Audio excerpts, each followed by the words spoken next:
It's a crime and shame with Sunny Justice.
And there's me and Deb. Ta-da! And Sharon. Hi, Sharon. How are you? It's like magic, isn't it? The internet. Yeah. On there. So anyways, welcome everyone as you're coming. Yeah, I wasn't sure if I was going to do a live, and then I was like, oh, okay. Adam's going to be on in just a little bit. Mama's on vacation. And lucky girl. Right? Yeah. I think they're going to a show tonight over there. Yeah. I already took a few swigs of some Zeke. Oh, is that NyQuil? So if I get lippy or, no problem. You can do whatever you want here. Well, except for you can't drink this. Only I can. Okay. I still have that little bit in there. Yeah. I feel like having somebody. It would probably put me to sleep tonight. Anyways, hi everyone. We're gonna make you chug it. Yeah, I know. I feel like it. Let me put it this way. I don't have subscriber mode on. I was going to, and then I was like, eh. So, of course, if there's people get out of line, you get the boot right away. Simple as that. Okay. Read that post on my page when you get a chance. Keegan's girlfriend was one of my neighbors from hell. Oh, you're talking about A. Her name starts with A and it ends in an E. I was actually just looking all over that name last night, to be honest with you. That's in Kokomo, which is really not too far from where, what was it, Deb? Was it Gabe Ellis? Is that what we were saying yesterday? Yeah. Or was it Gabe Ellis was like within minutes, and then right in the middle was that Bitcoin bank or whatever, the ATM Bitcoin currency or whatever. Of Kokomo there. Read that post on my page when you get a chance. You know what's funny? I actually never look at I think he's talking about the community page. I actually never look at community pages. I always forget to do that. It's not something I do. I just never do, to be honest with you. Let alone do I really spend that much time. Yes, I did. I listened to it this morning, as a matter of fact. During my sleep time, I was just like, oh, let me just play this. As my husband got up for work at 4 a.m. there. And I was just like, let me just hit this. So yeah, I was listening to that this morning. My brain's mushing together, though, from the different things that I'm reading and listening to. And it's kind of like all mushing. As for the fact, so he didn't, the Young America guy, the friend or whatever, although he didn't think that Tony Klein was his voice or was him or whatever, again, it did kind of make me laugh because everyone thinks that voice sounds like the person. So although he didn't think it was Keegan's body on the bridge, he thinks that the voice sounded more like his than of Tony Klein's, because everyone, including someone I know, keeps saying that Tony Klein has as if he's probably grabbing his balls or whatever, and it's like it's more of a high pitched voice or whatever. Yeah. So yes, I did. Thank you very much. Um, let's see. Yes, I posted the link on my page. Arna probably actually laughing after I posted about them. ISP, no one picked any one of them up. Oh, but download link, open it up on, but download link, open it up on show. Okay, don't, just do me a favor. Don't bombard me, please, in chat, because I get overwhelmed when somebody's like constantly sending message after message after message after message on there. And then it's just, I'm trying to talk. And then I'm just like, wait, what? Like a squirrel. Anyway, Deb, what did you want to say? Did you want to say anything as we get started? I'm just going to go over the Hunting Evil. I'm just going to go over to his YouTube channel, see what he's talking about there. Yeah. See what he's talking about. While you're doing that, I was just going to say, when you're looking at Bridge Guy, of course, we all know he's got that cap on. And one of the things that stood out to me is that Keegan Kline does wear baseball caps all the time, but he wears a flat brim. The flat rim. He does it flat where it's almost popped slightly up. And Bridge Guy's brim, he's creased it more like a country boy or a hunter. There's only one picture of Tony Kline with a baseball type cap on his whole Facebook page, and he does have it bent, but I think that's the typical way. Of course, we know that Keegan Dunker wears his with curved down. So think about that. People are creatures of habit, and if he had a baseball cap on, unless somebody gave him one, if he was on that bridge, it's not his, because he doesn't wear any of his hats like that. That was one of the things I was thinking about today. The other one is, and maybe somebody knows the answer to this. I was reading, somebody made this comment, and I've been thinking about it all day, and that is, I'm not familiar with Snapchat. Sunny's not either, and how it operates. I know that the message disappears after a period of time. The Snapchat stories, I think, stay up for 24 hours. Messages go in 30. Is that right? But if Kelsey was in Libby's account that night looking for, any particular information saying where she could possibly be, I'm just surprised she didn't see the video of Bridge Guy on the bridge. So I'm wondering if anyone knows how that works. Could that video have been taken Snapchat and never been uploaded, but stayed there and they were able to find it? Or could it have uploaded to the iCloud and stayed there? I don't know how it works. Hey, Adam. Hey. Do you know how Snapchat works? Did you hear what I just said? I vaguely know. My understanding was that the video of Bridge Guy was on her phone camera, not Snapchat. Okay. So then that brings me back to, if Kelsey was on her account looking for some place that her sister could be or someone she could have talked to, why did she not see the video of the Bridge Guy that night? Well, no, I don't think that it was on Snapchat. I think it was just on her camera roll. I know, but she was on more than Snapchat. She was on her account. Well, I know, but I don't think the video was on Snapchat. Right, but if she was looking in all of her accounts, if she had signed in as Libby, right, wouldn't she have been looking at, because she looked at Instagram, wouldn't she have looked at her Facebook, her Instagram, her cameras? I mean, I don't know. It's just a nagging question. Right.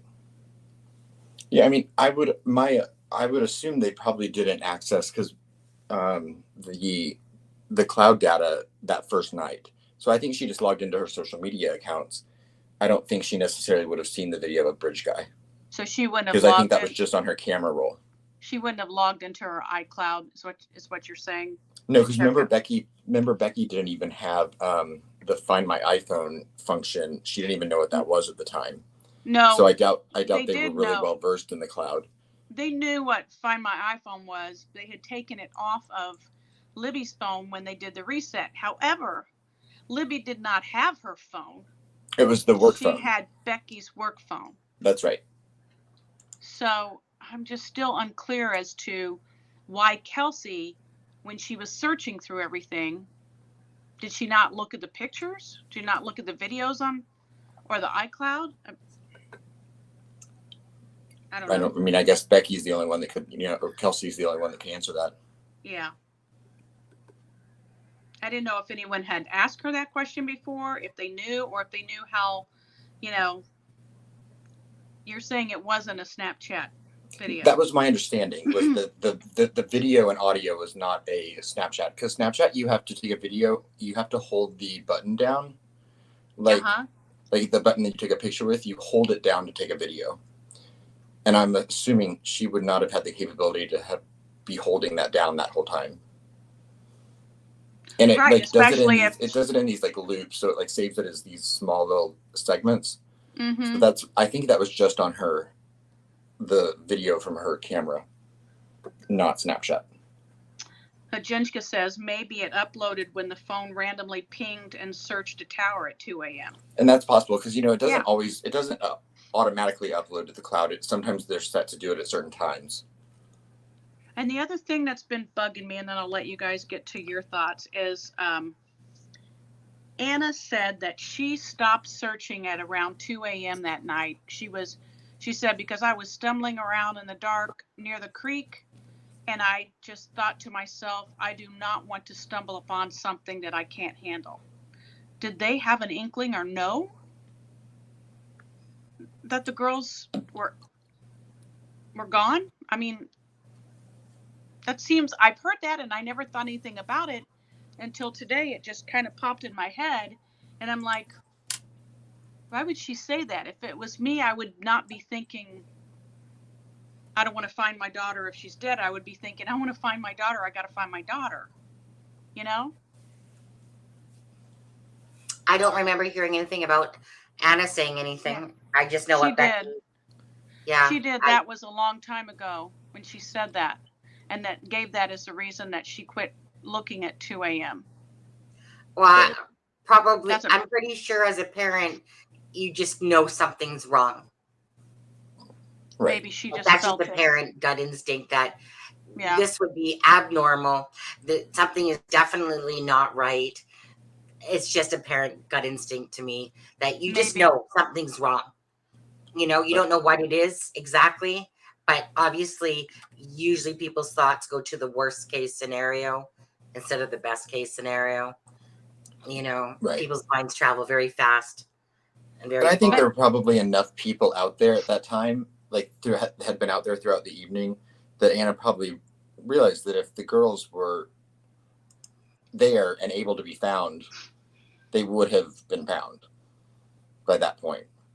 Because I'm sure people were yelling their names. I'm sure that, there would have been no reason the girls couldn't have been found. Right, except she left because she was thinking she was going to sound like she said she was thinking she was going to find her daughter dead. Well, I mean, after a while, wouldn't your mind go to that too, as far as like... Your mind would go to it, and everyone is different. Everyone handles things different. That would make me so anxious that I would press on because I'd have to resolve and find my child. Right. But everyone's different. We don't know that I would never have left. Right. At all. Yeah. As a parent. I mean, she might have thought enough people were out there that she could go look somewhere else or do something else useful. Yeah. I mean, I'm just speculating, of course, but no. I mean, she gave the reason why she left because she didn't want to. I'm sure no one got any sleep that night. Yeah. Oh, I'm sure too. But I'm just saying, did they know? Did they, as somebody said, they found at that point, did it upload and they found the video and I don't know. It's just strange.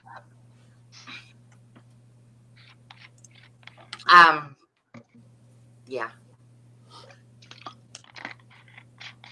TM says, I want to know why they called off the dogs off after they found the girls. They could have tracked the killer at least. Well, right. Well, Lesenby's the one that answers that one. Yeah. Yeah. Uh, so he's already answered that and said like that it's a decision that he regrets every single day. But at the end of the day, it is what it is. I don't know what idiot would call off the dog seriously, but obviously he did. You know, that's just really the only answer that he's given, I believe. Yeah. You know, Let's call him up and ask him. Yeah, call him up and ask him. Yeah, On hey, the Get right phone. on it. Right now at 11. Nothing could like. It's funny how people react because nothing between hell and heaven would have stopped me from keep searching for my son. Right. Until Yeah. I would have never have left. I would literally be wanting to throw up if I sat at home, worrying. Yeah. You know what I mean? Yeah, I would have to that. just keep no. I'm not that person that would just go, yeah, I'm gonna go home. But but I'm not even trying to take away from other people. It's just each to their own. I just couldn't picture myself at all. Hey, Marvelous. Because you know when something's wrong is something's wrong. You know it. The girls don't act that way. They don't do that type of thing out of the norm, like normally. So why would they all of a sudden, right? You knew something was wrong. Yeah. Just of course, usually the last thing you think is that they would have been murdered. You know, maybe kidnapped, maybe whatever, but not murdered. Yeah. So maybe she just, I don't know. Each to their own. Right. So those are the things that have been rolling through my brain today. What about you guys? Yeah. Okay. Well, first, I just want to, before we get moving on here, sorry, I got crap in my, keep popping up in my window here. True Crime Investigates. Anthony Greeno gives update on true. You know what? F you, Anthony Greeno. Take your channel and stick it up your ass for all I care. Honestly. It might be occupied. Yeah, I know, right? Like, seriously? What do you even say to people that still subscribe to this guy? What do you even say to that? I'm so sorry.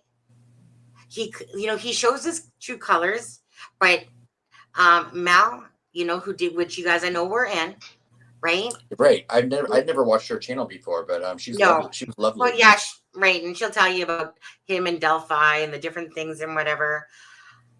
I'm just gonna say here and honestly, beg and plead, if you are subscribed to Anthony Greeno, please unsubscribe. I would be.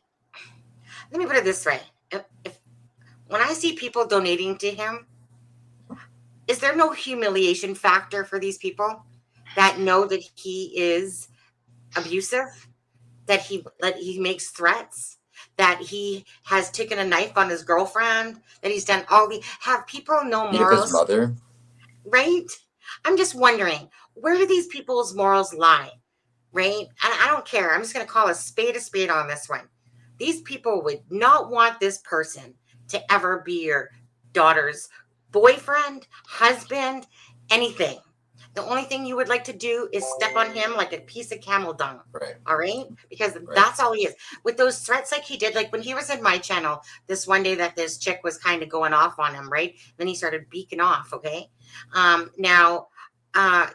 Like he said something like, said something to me. I can't remember exactly how it went, but it was something about, if you don't shut your mouth, I'm going to shut it for you, or something like that. And then he bragged to to Graz about it. Right. He made and you know what I told her, Graz? I told her this, like about the, threatening to hit me thing. I never watched him. I never knew him. Like by the time I was aware of him, he was in jail. So, you know what? The first time that guy opened up his mouth, I saw him for what he was. Right. You can tell a slime ball when you meet one. Because you can just watch whatever comes out of their mouth. You can just tell when they're a cheesy car salesman. I think that they're pretty obvious, but not everyone sees that. But especially after what the video, like that Mel Roberts, okay? And you know what? I'm going to be the first one to drop that ass link in here. Let me just find it, because I just had it up a minute ago, but let me go find it again. Mel's channel. The things it sounds like he's horrible. I mean, I don't know personally, of course, but it just sounds disgusting. You know what? All you have to do is Google him to know what a horrible human being he is. He's someone that obviously, this is somebody that's obviously got a lot of anger and a lot of, like, okay, we all know that it's going to stem from insecurities, pain, and all Small these other man things. syndrome. Right. But at the end of the day, you either make yourself a better person because of it, or you dwell and you whine and you be a suck dick because of it. And then what does that leave you with? It means you have the poor me syndrome happening over and over and over again.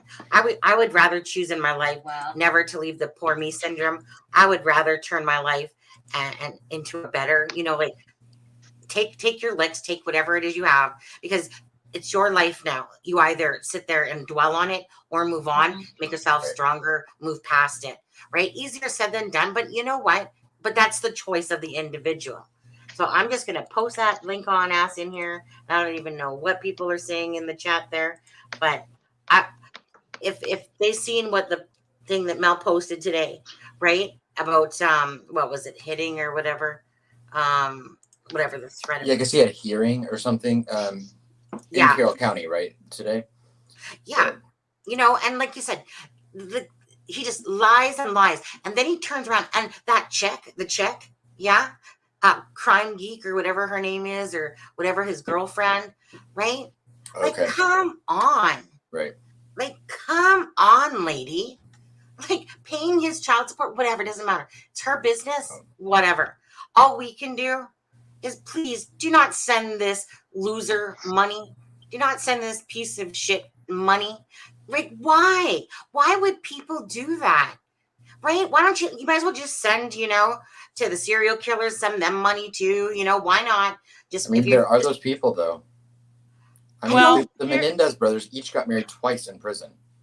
Crazy. Yeah. So I mean, you can't account for those kind of people.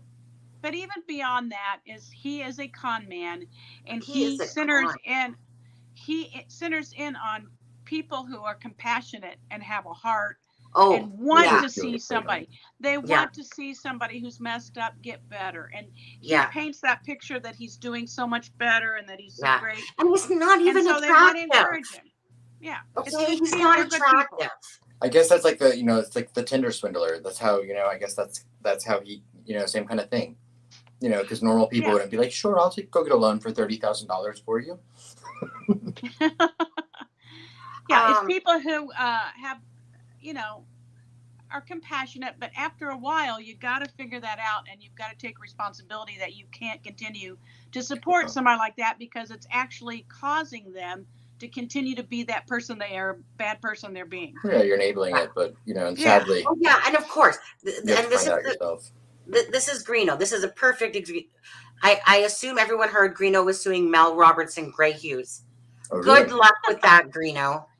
Good luck with that. Yeah. Like, seriously, good luck with that. Does Fouts work in civil law as well? Right, I know, right? Fouts, another piece of shit right Who will there. his lawyer be in a civil case? Yeah.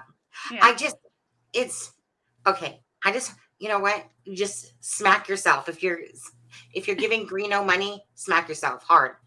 And if you don't knock common sense, and then smack yourself again, honestly. That way I'm not the one abusing you, you're the one abusing yourself. Well, hopefully they see the light within the next 800 days or whatever it was. Yeah. Right. And then, like I said, just the fact that he sits there and goes, what did he say exactly? Hold on. He said, I want to see what he said exactly. Only because, okay, people stop messaging me now. I love how I post a posting, and people are sending me messages like, no offense to these guys that are listening, probably.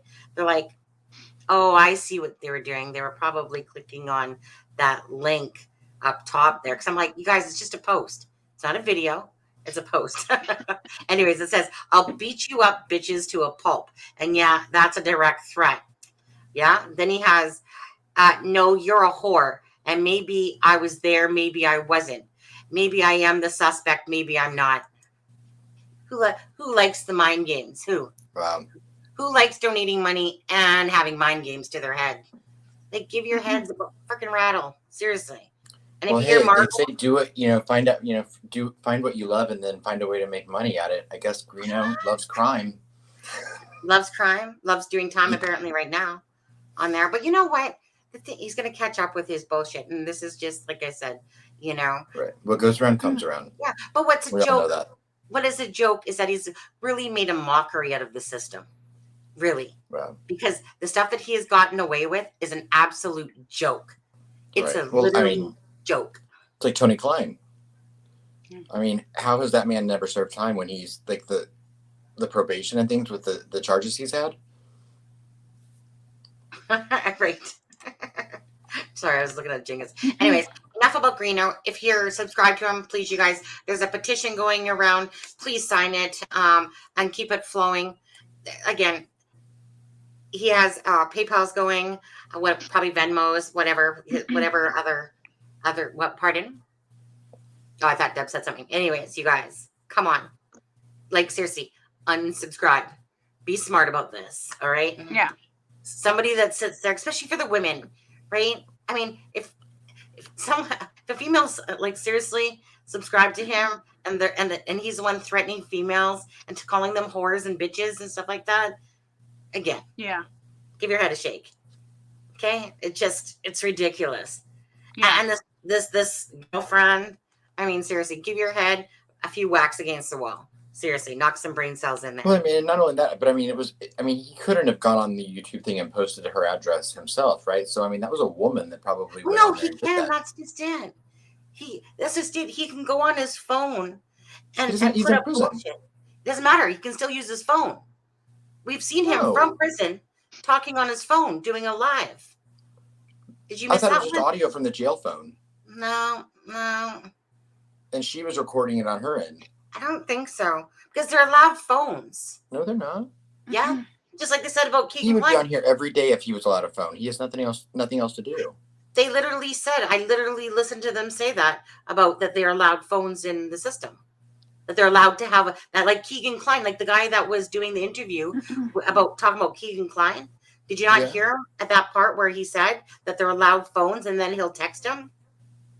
No, I didn't know. I think no, he said I haven't listened to all of allowed the. an I have iPad. not listened to all of that. Okay, Chrissy episode. says no.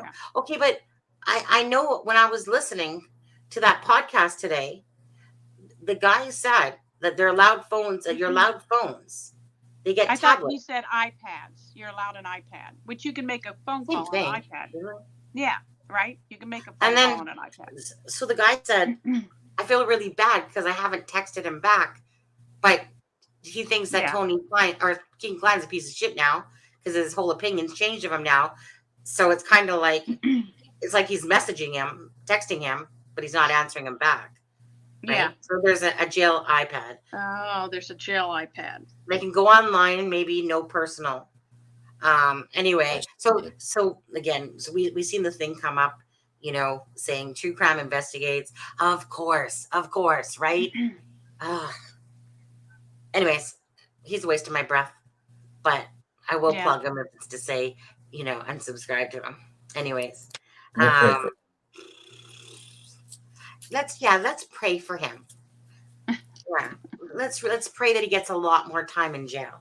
Let's pray, because nothing seems to be curing him whatsoever. Yeah. Okay. So I wanted to show this really quick. Let's see here.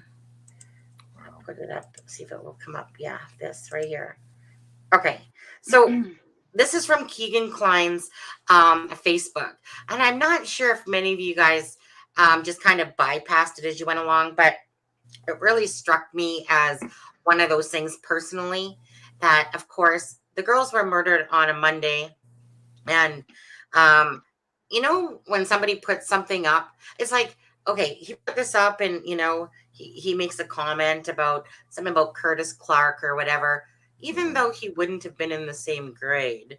But anyways, but it just struck me as, you know, when somebody does something because they're associating it with something else. And so it's like he puts this up and it's almost like to me, like that message in a sense that he's talking about Mondays. Right. And connecting to the Monday of the murders as well. Right. And it's like what do you want to call that? What are those called? Like subliminal messages in a sense, or whatever you want to call those things. Is that what the word you'd use? Subliminal message? Yeah. I know he was on yearbook staff because isn't that what that post about something about yearbook staff? This? Yeah, that was from Kagan's Facebook. Yeah. In the comment about it, he said something about yearbook staff. It was just something about Monday mornings and. Yeah, I know. When he on the post though, and then saying on the comment, he said, Oh no, he said that's something about the person in the red that's sleeping is Curtis Carter or something like that. Right. So he made a comment about Curtis Carter.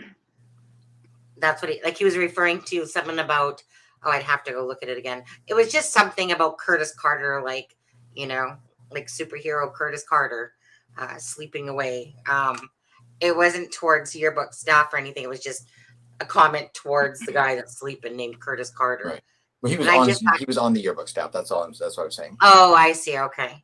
So anyways, it was just one of those things that caught me because it's kind of like someone just, again, putting up something. It reminds me of like the cryptic note a little bit, that somebody's putting up something, other people know what it means, he knows what it means, and just associating it to that. I just thought it was one of those little strange things that, coincidence, right? Whatever. Okay. Show originals before I blocked them. Okay. I'm just sorry. Other than that, Adam, I'm gonna put us back up here. Okay. So Adam, he looks like a young sketch. Did you want to talk about the friend one conversation now? Sure. Okay. So just tell everyone what you're going to be doing, I guess. Oh, sorry. The wind just like blew in. Yeah. Well, I mean, how do you want me to? You know what? However you want to do it. Adam had a conversation with friend number one. You guys know in the transcript that there's friend number one and friend number two. So he had a conversation through texting with friend number one. So Adam's just going to kind of read to us to us from his text, I guess, right? Yeah. And I'll say, how it came about was I honestly was completely innocent. I would not have reached out to someone involved in the case, like, because I don't know what I'm doing. And so, I had just called a phone number that I found connected us to someone, really just to see if the number was valid, like if it was like a working number, and it was a business, I thought. And someone answered.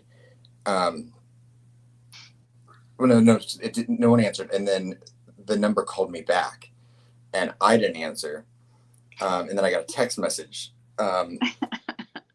saying that this person's name, and then I said, oh no, I'm so sorry. I was looking for, and then I said the name of friend one, even though I didn't really know they were friend one. And he said, no, wrong number. And then like an hour later, I get a call and the name popped up on my phone, who was friend one. And I think that's when I messaged you ladies. And I was like, what do I do? Because I was like, first of all, why did the name pop up on my phone when it's not saved in my phone? And I think you, Deb or Sunny, you told me you're like, oh no, it'll do that sometimes when it's a recognized number. But so then they text me and they basically just said, hi, this is blank. A former associate of mine that I no longer take pictures for said that you were looking for me and you want to get some pictures done. To which I responded, hey there, I'm sorry I missed your call. I'm so sorry I'm not interested in getting pictures, but I am interested in speaking with you. I apologize if that was a mistake. I said, this is in regards to Keegan Klein from Peru, Indiana, and him living with you in Las Vegas. I respect and am not interested in exposing your identity, and also I understand if you don't want to speak about it. So I apologize, but I was doing some research and regardless will not use your name, but I did have a few questions. And then I thought I could reach out directly rather than speculate. I don't think that you had anything to do with this madness other than possibly befriending the wrong people, but let me know if you would like to speak. And again, I apologize. If not, I understand. So I got a response and he said, not much to say other than what you already said in befriending the wrong person. I thought I knew who he was. He then said he ripped me off $2,000 and he left me with every bill to pay by myself. I'm a single father of 2, so I know he has no heart. I don't have any information on the people, but the Peru police did come to Vegas and they talked to me. They told me the same thing that they said. We don't think you had anything to do with this, but he did try to throw you under the bus. I told them I think guilty people always try to throw people under the bus, but you did. I have no idea, but I'm not saying that he didn't do it. I thought I knew him, but apparently I know nothing about him other than that he's a liar, he's dirty. He claims to work for places that he's never worked at. He has always asked his dad for handouts. I myself was a soldier who worked hard. I'm a single father of 2, so I definitely befriended the wrong person, and I'm just glad that he is out of my life. Do you want me to go on? Yeah. All right. I said, I gathered that, and I would not have reached out to you if I thought you were involved at all, considering I'm not a part of law enforcement. I said, I'm sure I'm not the first person that's probably reached out to you. I would not want to cause you any stress. If you're aware, I said, and I'm not sure if you're aware that his police interrogation from 2020 has been released, and he points the finger at you. He said, yes, I knew that, but the Peru detectives already came and talked to me and told me that they know he's lying. I have no other information other than that. He stayed in his room the entire time he lived here. He did seem to me like he was trying to run from something, but he told me that he really just wanted to move to Vegas so that he could smoke weed legally.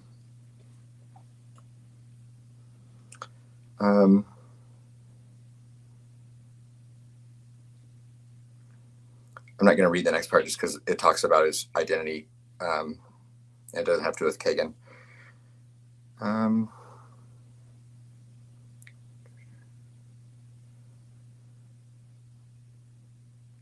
I made a comment. I said, I'm sure this is all kind of bizarre and weird for you after all this time, especially. He then said, I really can't tell you anything more than what I've already told you because that's really all I know. I tried to be friends with him, but he always was distant with everyone and he smoked a lot of weed. I used to at the time as well, but I've quit and that's how we bonded. We smoked weed. But now I do photography and something that I couldn't understand. And I don't smoke weed. I just work and I'm dad. I was shocked to hear what I heard, but nothing surprises me with him because of how he would act sometimes, which I've already exclaimed how he was distant with everyone, but he would lie about little or big things, and everyone catches him in his lies. I'm really not worried about all of it because of how big of a liar he is. He literally lied to everyone. I would not be surprised if Kagan wasn't even his real name.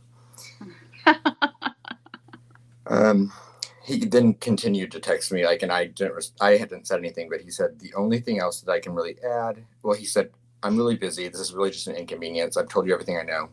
Then he said, the only thing else that I can really add is that he would even lie to his dad about where he worked in Las Vegas. He told his dad he worked as a blackjack dealer for one of the casinos. He also said that he was a park ranger at one of the parks. He also said that he owned a cannabis dispensary. All of those were lies.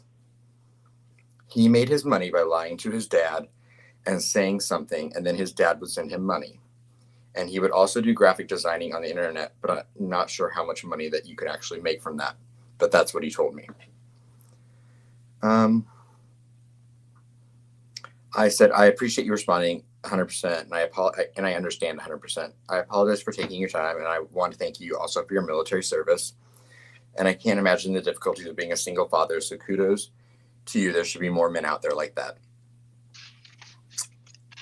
He then said, he probably tried to throw me under the bus because I told him if I ever saw him, I'd beat his ass because he left me with all of the bills and he stole from me.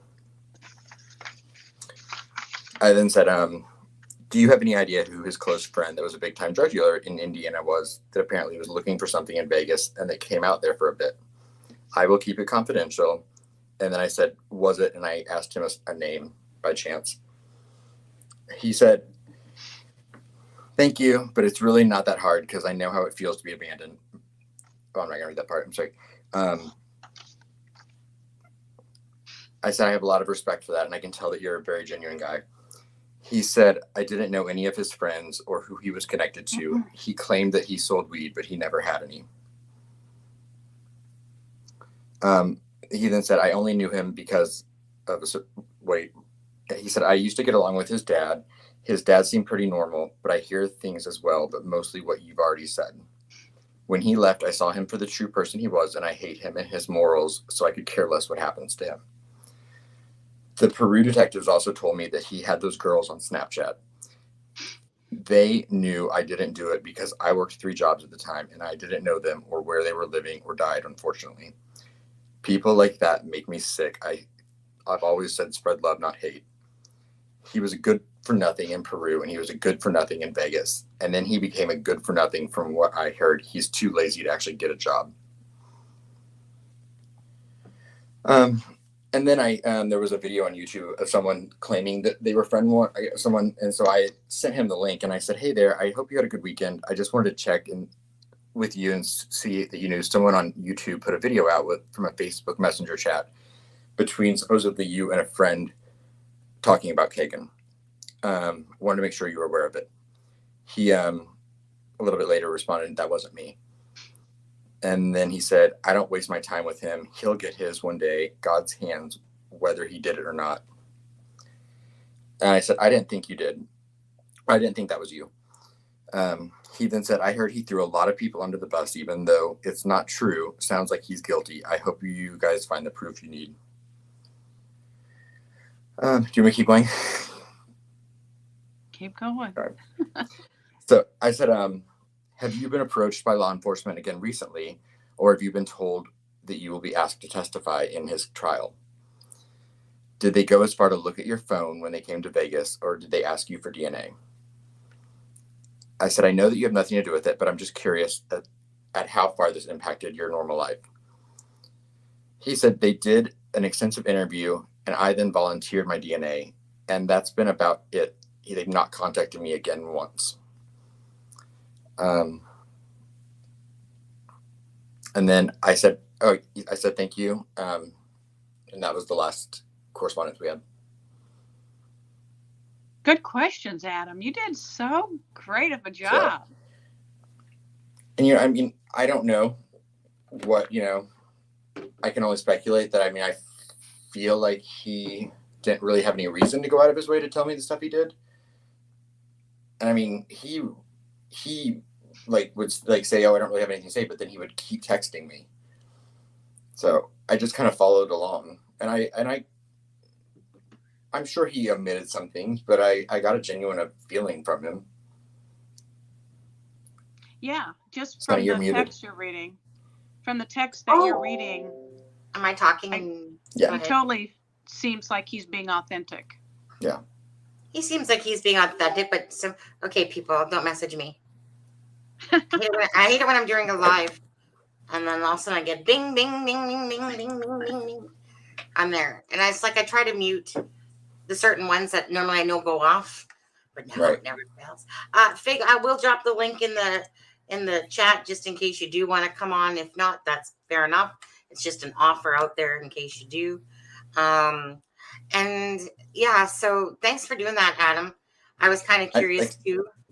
Yeah, it was an accident, but I figured, if this person texts me and they're like, "Hey, this is," yeah, I'm like, I'd be stupid not to be like, "Oh, hey." Yeah, at the end of the day, as someone asked, how did they meet? They live near each other. It's small town USA. Yeah. Right. Yeah. Hi, Mama. How are you? So my thing. Hey, Mama. Yeah. She must be out of her show. Do we think KK? Hold on. Do we think KK could be a master killer who got away with murders for 5 years after? Absolutely effing no way. Let me just do that. Effing no way. No. I don't think he's the bridge guy, but his stepbrother says he has a horrible temper that's just as bad as his dad. So yeah. Obviously there's a few people here. The only one that seems to, I think, know the truth there was, obviously the someone kept saying half brother. No, it's a stepbrother. His stepbrother, and then the guy that was doing the interview this morning that I listened to it. I didn't even know. I'm sitting there, and all of a sudden I'm like, wait, 18 hours ago? Oh, wait, there's this other one called Las Vegas Dreams, like 22 hours ago. So, yeah. But anyways, so I want to bring up this picture. Hold on. Unless, besides what Adam read, that's really all that Adam knows. For instance, and what he was willing to offer for information. So, I mean, it's not like we can answer these questions of, anything more than that, because it was just simply what the discussion was. But that is friend number one.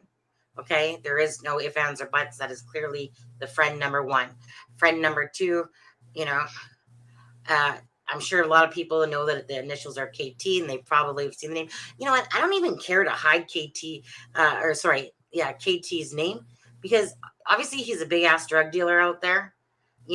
I'm not gonna say it, but it's not rocket science to find the guy's name, to be honest with you.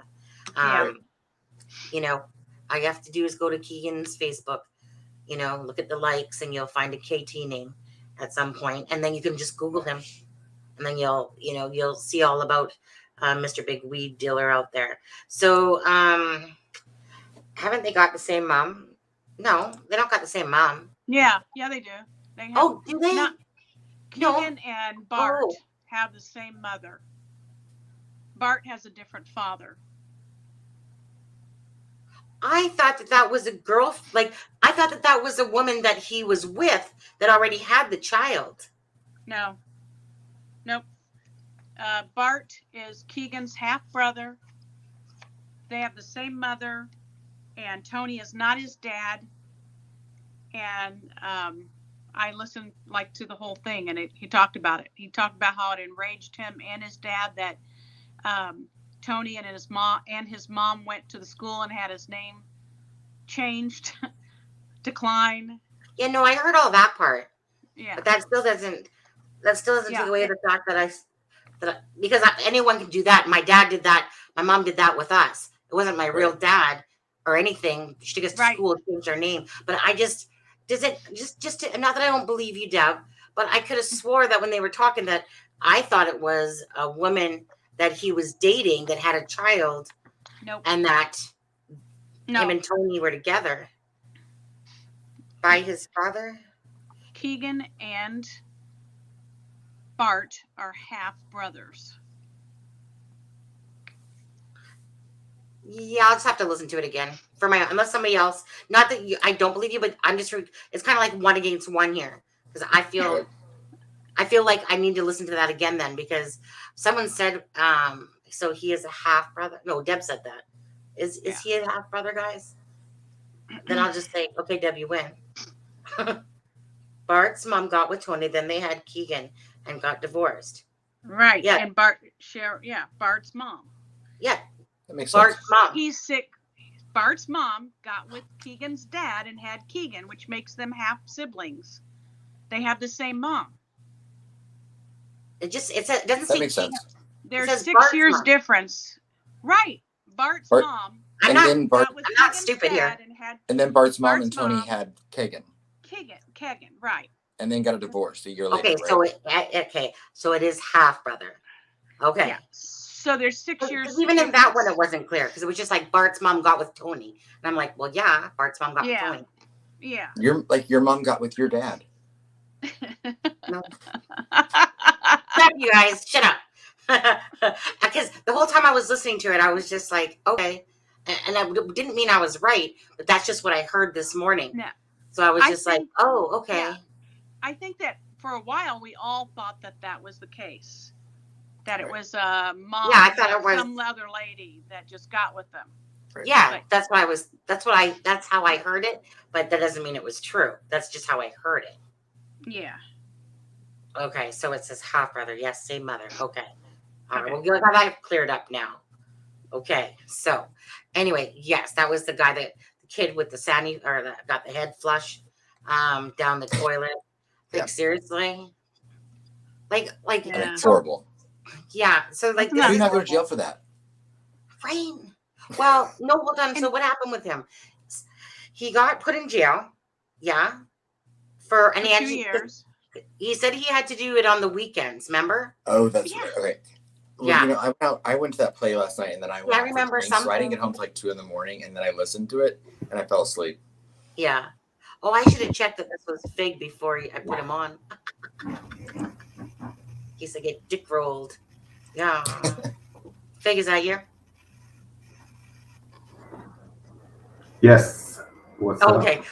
I was sweating for a second. I was like, oh, come on, Did you hear dude. me? Don't ruin my life. Oh, Just in case, you know how people are. They take your icons. no, not a. I'm just a fig creeper. Not. Yeah. I just didn't want to get the dick rolled. Yeah. That's all. So how are you tonight? I'm feeling well. Okay. Yeah, been a little MIA for 2 days. Stupid work stuff gets in the way, but Right. yeah, I was Them work. trying to catch up. So you guys, it looks like you're covering some new stuff. So I'm trying to get caught up. Well, you know, kind of what I want. Okay, let me show you something. Yeah. Okay, so let me just pull up the picture first, and I'll just, I think it's in downloads. Okay, this one right here. Click that, get rid of that. Sure. I know, I hate work that gets in the way too. And so share screen.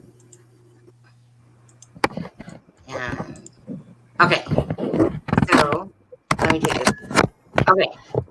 Hey, Noisy. Is that you, Deb?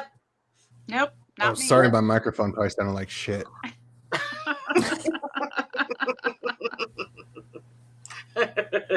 I had the thing in front of my screen, mute so I wasn't myself. sure. Huh. Hey. Okay. Okay. So we had the friend number one conversation that Adam read. So thank you again, Adam, for that. Again, because we hadn't talked. Me and Deb didn't know. I don't think Deb knew either. No. Yeah, the conversation. And so, anyways, okay. So the last couple of nights, although you do have the proof that I'm not lying, right? Yes. Because I did send you. Yeah. Okay, so hello anyone that's coming in the chat as well. Anyway, so okay, this is my problem here. I shouldn't say it's my problem, but it kind of is, because this is the part that I'm trying to figure out. You got the one side of the Keegan Kline and Tony Kline, okay, and the whole child pornography, the bad seeds, etc., etc., etc. We all know that this account has talked to Libby, her friend. We all know about the sleepover. We all know that the account talked to Libby on the morning of the murders at 8 a.m., etc., etc., etc. Then we have this middle area that we're unsure of, okay, about possibly the dark web, whatever, etc., etc., etc., Bitcoin. Then we have the other side of it where we got the, he's still sending the account messages, etc., etc., etc. He's looking up for, how long does DNA last, blah, blah, blah, blah, blah. Okay, so we have the whole Tony Kline, Keegan Anthony Kline shit going on there. Sorry, my eyes getting watery because I'm tired.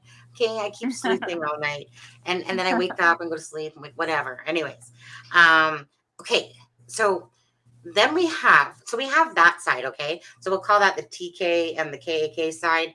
Okay, so then we have the JCP side, the GK side, the DK side, and all that. The Jason Clint Palladino, the Ashley Garth, Garrett Kurtz, Keegan Dunker. Okay, Chris Mathis side. Okay, so it's kind of like we have two sides here, and the answer is in the middle, and that's what we need to know. So if anyone, again, understands, okay, so let's just take it for the fact that, let's just say, doesn't matter, Keegan Dunker is the BG. Doesn't matter, we can call him Ralph, Melf, whatever the hell, okay? Regardless, GK, Garrett Kurtz, is talking about Palladino and implicating him for the Delphi murders. Chris Mathis is implicating, Garrett Kurtz for the Delphi murders.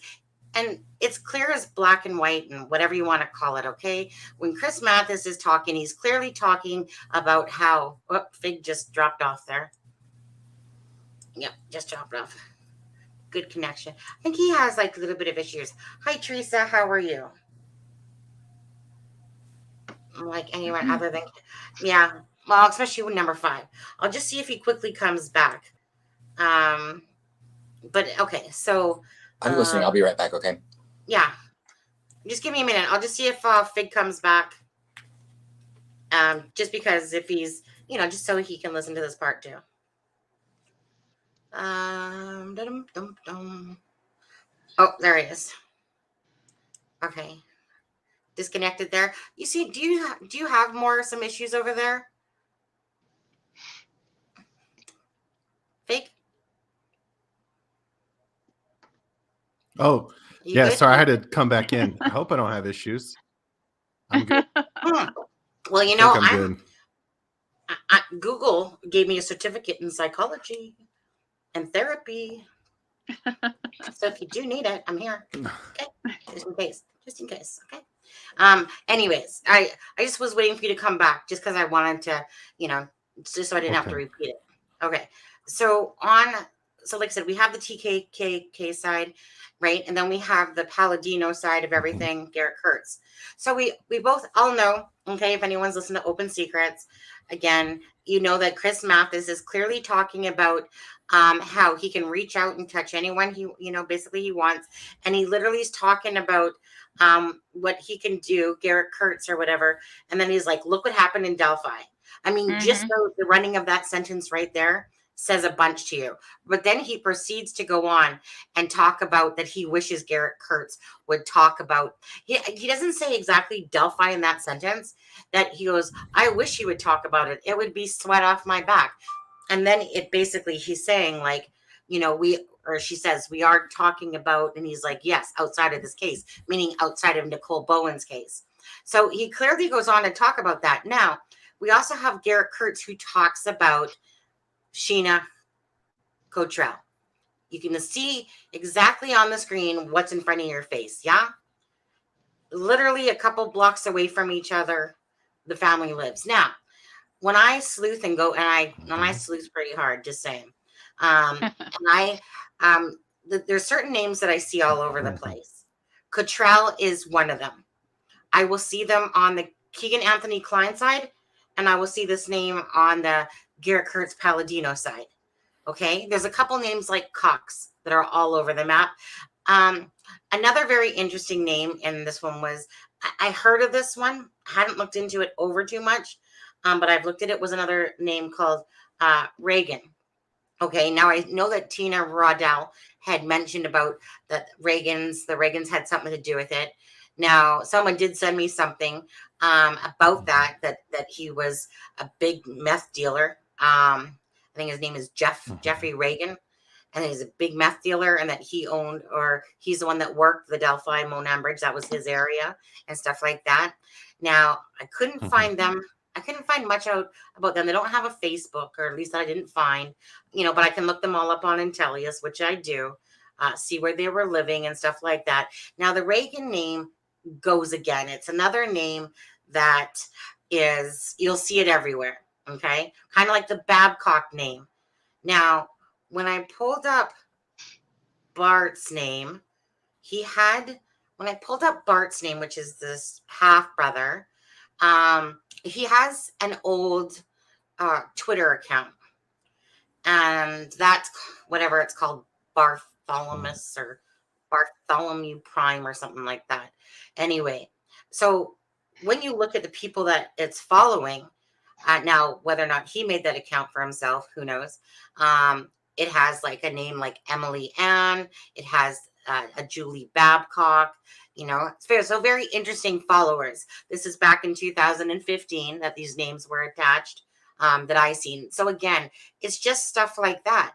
That when you look at both sides and you go, okay, so on this side, do we have the that the reason that the girls were murdered was because Derek German owed Reagan a bunch of money, which has been said. and something about stealing, because, you know, it would really make sense if at some point Perry Ellis, no, why am I saying Perry Ellis?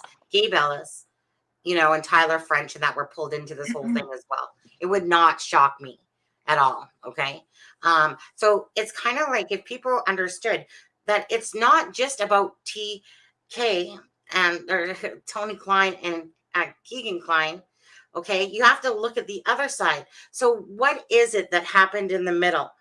It's almost, I almost feel like it's like somebody got a kickback for here. Like Libby was nude. Yeah. Okay. Libby was left nude. We're dealing with people that are, oh, I think Sleuth is. He did. He said he dropped, but he said he's here in the chat and he's listening. Is he coming back in? I'm not sure. Okay. Yeah, it looks like he is. Okay, good. Okay. I think it's there. Could just I have no idea why StreamYard hates me right now. Could just be methacosis and you're a snitch. I'm not really reading chat, to be honest with you right now, guys. I get too distracted by it all. So anyways, so it's like, to me, you have two sides here. It's almost like one was benefiting from some child porn. Hey, what? Is that you back, Fig? Oh, sorry, I got an itch on my leg. But anyways, so it's the middle piece that we're fine. I'm just trying to understand the connection there. I see a lot of the same people attached, like this Sheena Cottrell. To me, this is a huge name, and I wouldn't be surprised if this name, because this is Jason Palladino's ex-girlfriend. And I remember on a post, he's like, you know, basically getting the bitch's tattoo removed from my arm. She literally lived a couple blocks from Keegan Klein here. Yeah, so we know there's I'm here, but I'll probably get kicked off again somehow, and then I'll just communicate through chat. No problem. Sorry. Yeah, no problem. Okay. So you are having issues then. What are your thoughts, Fig? Nah. On which name, or just on everything? Whatever you want to say about it at all. Where's your mindset right now with it? You don't want to say?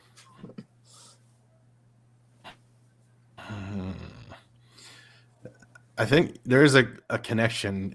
I think it's more than the Kleins, and just figuring out what the motive is. Like this third, I think there's at least a third person. The person on the bridge doesn't sound like Tony, doesn't look like Keegan. Right. It's just, so what? I'm just thinking motive. Is it drug related? Well, what you're alluding to? Is it a revenge? Is it some pedophile that was doing the CSAM stuff that had a sexual mission to overtake the girls, and that went wrong? It just, there's so many different paths. I'm just trying to figure out what any of this new information, where it will lead us. Right. It's tough. Yeah. Well, you know what? For me, it's that connection, that middle connection. So I'll still look at it like it's a drug related for the girl's death. I'll look at it like the Dropbox, if anything was used, that to contribute to getting them lured there. I think that there was a bonus offer of like, meaning like a wheel and deal, like I'll do this, we get this. So in return, you know, because I mean, the money accounts, I'm pretty sure meant that when they were talking about the money counts, that they're getting money for like their little nudie pics through probably that whole Bitcoin thing. That wouldn't shock me, because somebody else prior to that told me that he sells his accounts to the dark web. So that wouldn't shock me if that was true, because I heard that before that was even mentioned, to be honest with you. But I didn't say anything. I just heard it. Somebody had messaged me saying that about that lives in that area. So I was like, okay, so we'll see if that comes to fruition, you know, or not. It makes sense. It makes sense. So if Libby's body is the one that's nude, and she was really the target in a sense of all this, let's just say it was, it would make sense if Derek German, if Derek German had, owed money and type of thing to Reagan, and that, that, whatchamacallit, Tina Rodell's sister is the one that dates Gabe Ellis, and that, basically an eye for an eye, a tooth for a tooth on this one.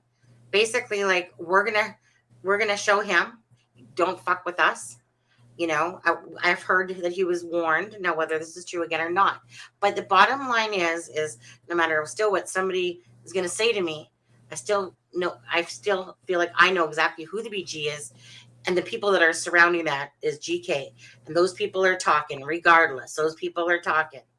Now we have the other half, which is on the other side, really, that's talking. But just like, if you guys didn't pick up on what the one guy said, I think in the friend, the Young America one, and this was only about 8 months ago. He the way he was saying that the officer was talking to him is like, they're still trying to figure out what the connection is,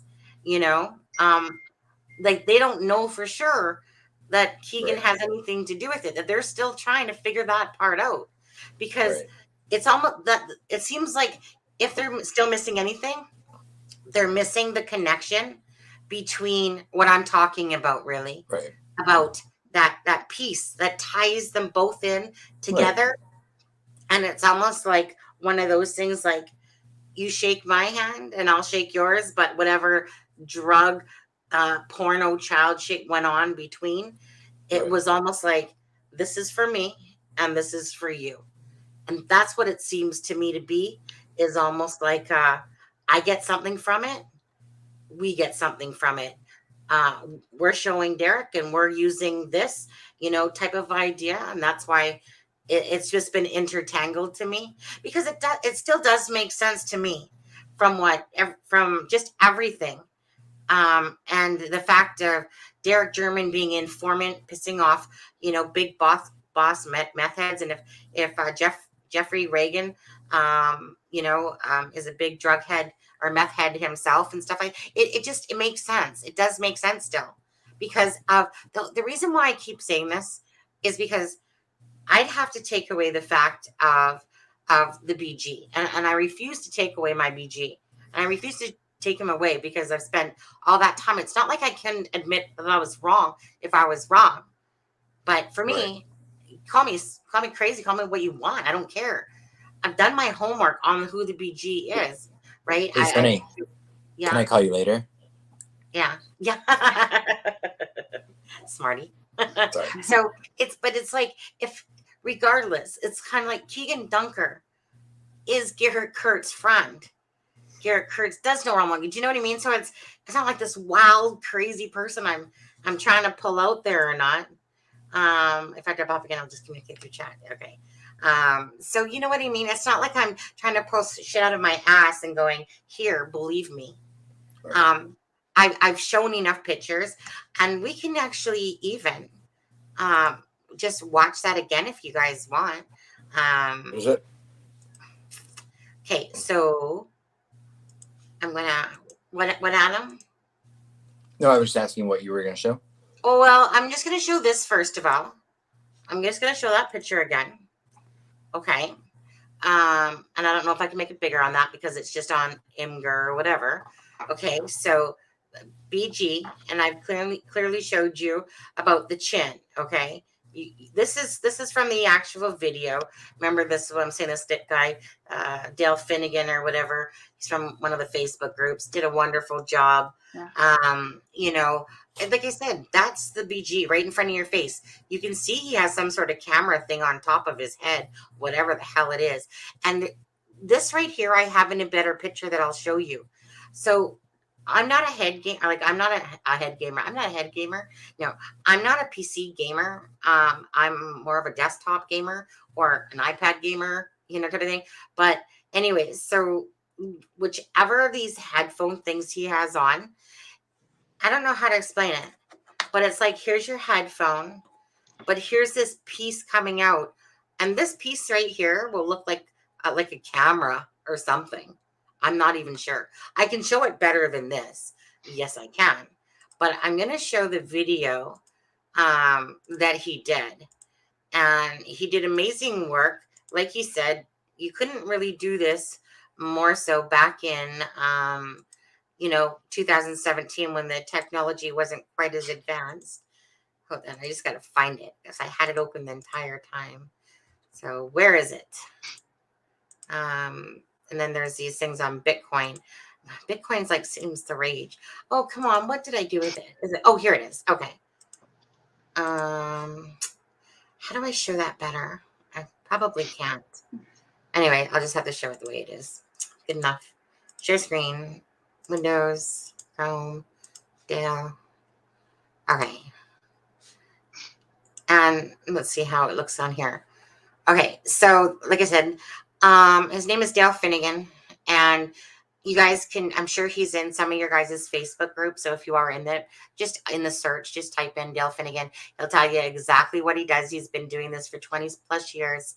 And again, so this one right here is the one he's just basically showing you, like the BG and how he does this. And then the other one, is this the one where I actually got my picture from? I'm just trying to think. No, it was his other one where he actually showed the process to it. And that's where I got the picture that I just showed you. Okay. What? Investigation. But hands down, Sunny, go real quick. Read over and feel free to put what you want on the video. Why I sent it more eyes sees it better. I'm not even sure what you're talking about. You want me to show those you sent me like repetitive messages. I'm not even sure. I don't know what chat's saying, to be honest. No, it is a headset. It's a guaranteed headset. I have better pictures, but you guys can go do this yourself. Yeah. You guys can literally go in your Facebook groups there and pull up this guy, and you can see exactly what he did this like last year. Anyways, I just think that it was, he did such a great job, and that's exactly how I could show. Well, let me just see where I have that. Downloads. Is it in my downloads? Okay, I'll pull this one up one more time just to show you guys, and then we'll move on from there. Share screen, and then do. Okay. So look.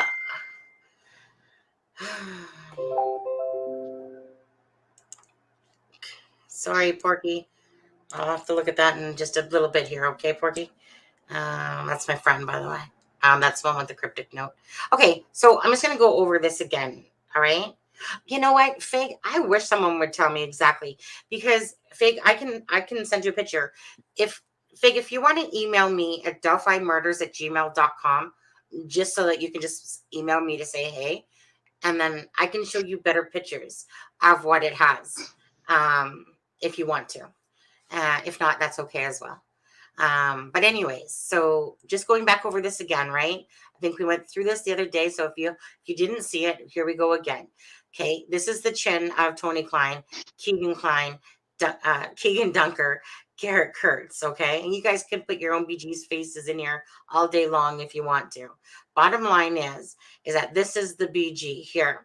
This is part of his headset right here. You can very much see that on top of his head, something's coming from behind his back. This part right here, it, how do you say it? It double exposed or whatever you want to call it, into the picture. This piece right here should actually be in front of his mouth, because that's what's in front of his mouth is this mouthpiece right here. Again, in another picture, I can show you that he has a smoke in his mouth too, just exactly like Keegan Dunker's angle here. But anyways, regardless, it doesn't take a rocket scientist to know, we all know just visually that chins, small chins, big chins, butt chins, whatever chins. Yeah. Okay. There's big gaps here. Okay. Thanks, Fig. Okay. So you guys can tell, yeah, that their chins are big, right? Okay. Again, do what you want with the information. It's up to you. Don't care. It's really just about, I'm trying to figure out what is the connection between the Kurt side, the Palladino side that are talking about Delphi, and then we have the child porn, the freaking disgusting little pigs on that side as well, the Tony Kleins, because you guys understand that Tony Klein could do this, just like we could understand that Gabe Ellis could do this as well. Like, meaning Gabe Ellis would have no qualms about taking some young girls and killing them, right? McCreena Clerkin or whatever. Yeah. And so by the same token, we know that Tony Klein could be capable. But I honestly don't think that Tony Klein is involved in the actual murders of Abby and Libby. I don't. I think that there's a lot of lying going on, and the lying lies in the middle, probably, of at the two sides. There's something in the middle where someone said, look, I want you to show Derek German a message, and we're going to do it this way. And in return, we're going to have some, the child pornography people over there, like the TKs and that, and the KKs of the world. They're going to get a snuff film out of it. They're going to get, nude. Like I said, Libby's nude for a reason. But Sonny, Steve Mullen and I'm in 30 minutes open still to this day, missing and killed, tied to Delphi. Read that email I sent. Okay. Yeah. If there's one thing I suck at, it's multitasking. I'm just going to say this, okay? So me multitasking is not a good thing. So it's kind of like I'm like, too much info. Reject. So if somebody wants to send me an email where I can spend time looking at it properly, then I love those, okay? Yes, Gabe Ellis was pulled over with a young girl on the 15th, 16th, right, a couple days right after the girl's murders. I could see that guy. With I don't know how well him and Reagan and all that know each other or what the case is there. It won't stop. I tried to warn you the other day. I'm not really sure what you're referring to, Jinga. I have, and that, but I just wanted to show you a couple of things that Hunting sent to me, and this was a couple of things that from Greeno, I think it was. So screen sharing was canceled.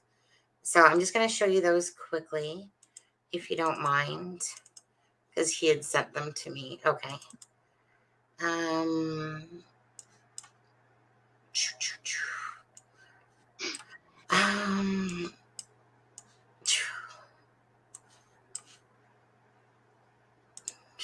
Share, Windows. Okay. So I'm not even sure if these are in the right order, because it was just a couple of them that he gave to me there. Like there was a few, but anyways. So you guys can all read this for yourself. Yeah. I'm pretty sure you guys can all read this.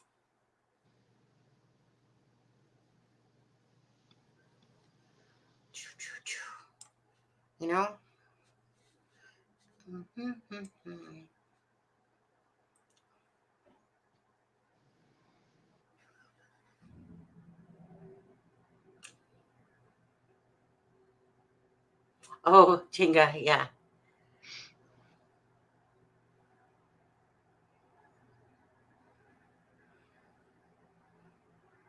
Oh, yes. So, okay, so that's that one.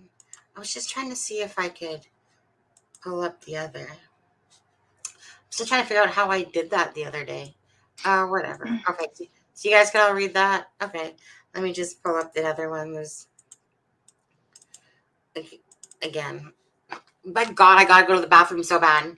Seriously, I'm gonna put it right here. On there, share. Trying to. It's all good. It's all good. Okay, share. Okay, you guys read that for a minute. Okay, I'm just gonna go to the washroom, or else I'm gonna leave a puddle here. Just saying. All right. You want me to read some of these questions? Yeah, I'll let you take control, Deb. That's dangerous. That is dangerous. Let's see. Well, actually, really quick before you do that, can I just in case he hops out or something, I wanted to say really quick, Fig, your wife is gorgeous, first of all, And second of all, we were talking about the other night. We're all so sorry about your cousin. Yes. I hate that. And we posted his name, Tristan. And I hope that he gets the justice that he and his family deserve. Yeah, absolutely. Yeah, we were talking the other night too about how gorgeous your wife is. All right. Fig had some good points. He says the things we need to be looking at is number 1, who is verified to be there? Doesn't have an alibi. Number 2, who has the motive? Number 3, who is capable? Number 4, what does the crime scene tell us? Absolutely. Good questions. Okay. Go back here. KK is a pathological liar. Yeah, absolutely. Paul, I'm just going to say that you're entitled to your opinion, but, you know, it seems like you really, really disagree. So not sure this is a great channel for you, but hang in there if you want to. He says you don't have to force Garrett Kurtz into the theory. He was an interesting person to consider, but the facts as we know them just don't point at GK. It's okay to move on. That's how investigations work. Well, none of us actually know if GK was involved. Right. I wouldn't go as far to say anyone's forcing Garrett Kurtz into the narrative. No. I think that, there've been enough ties to drugs Yes. that it's reasonable to consider that someone that's already a convicted killer that we know that has killed 2 people at least could possibly be related to this. No one's saying that he is 100%. We're just saying that it's possible. We're all speculating. And then he says if you cut and paste GK's face onto BG, it looks just like GK too. Same with Abe Lincoln. Okay, that was kind of funny. Let's see, what else do we have here? Law enforcement will rather throw other criminals under the bus than get what? I know what you're reading. GK already locked up. I have no idea what that. Get served? I don't know what that is. What else? Let's scroll back here and see if we can find anything.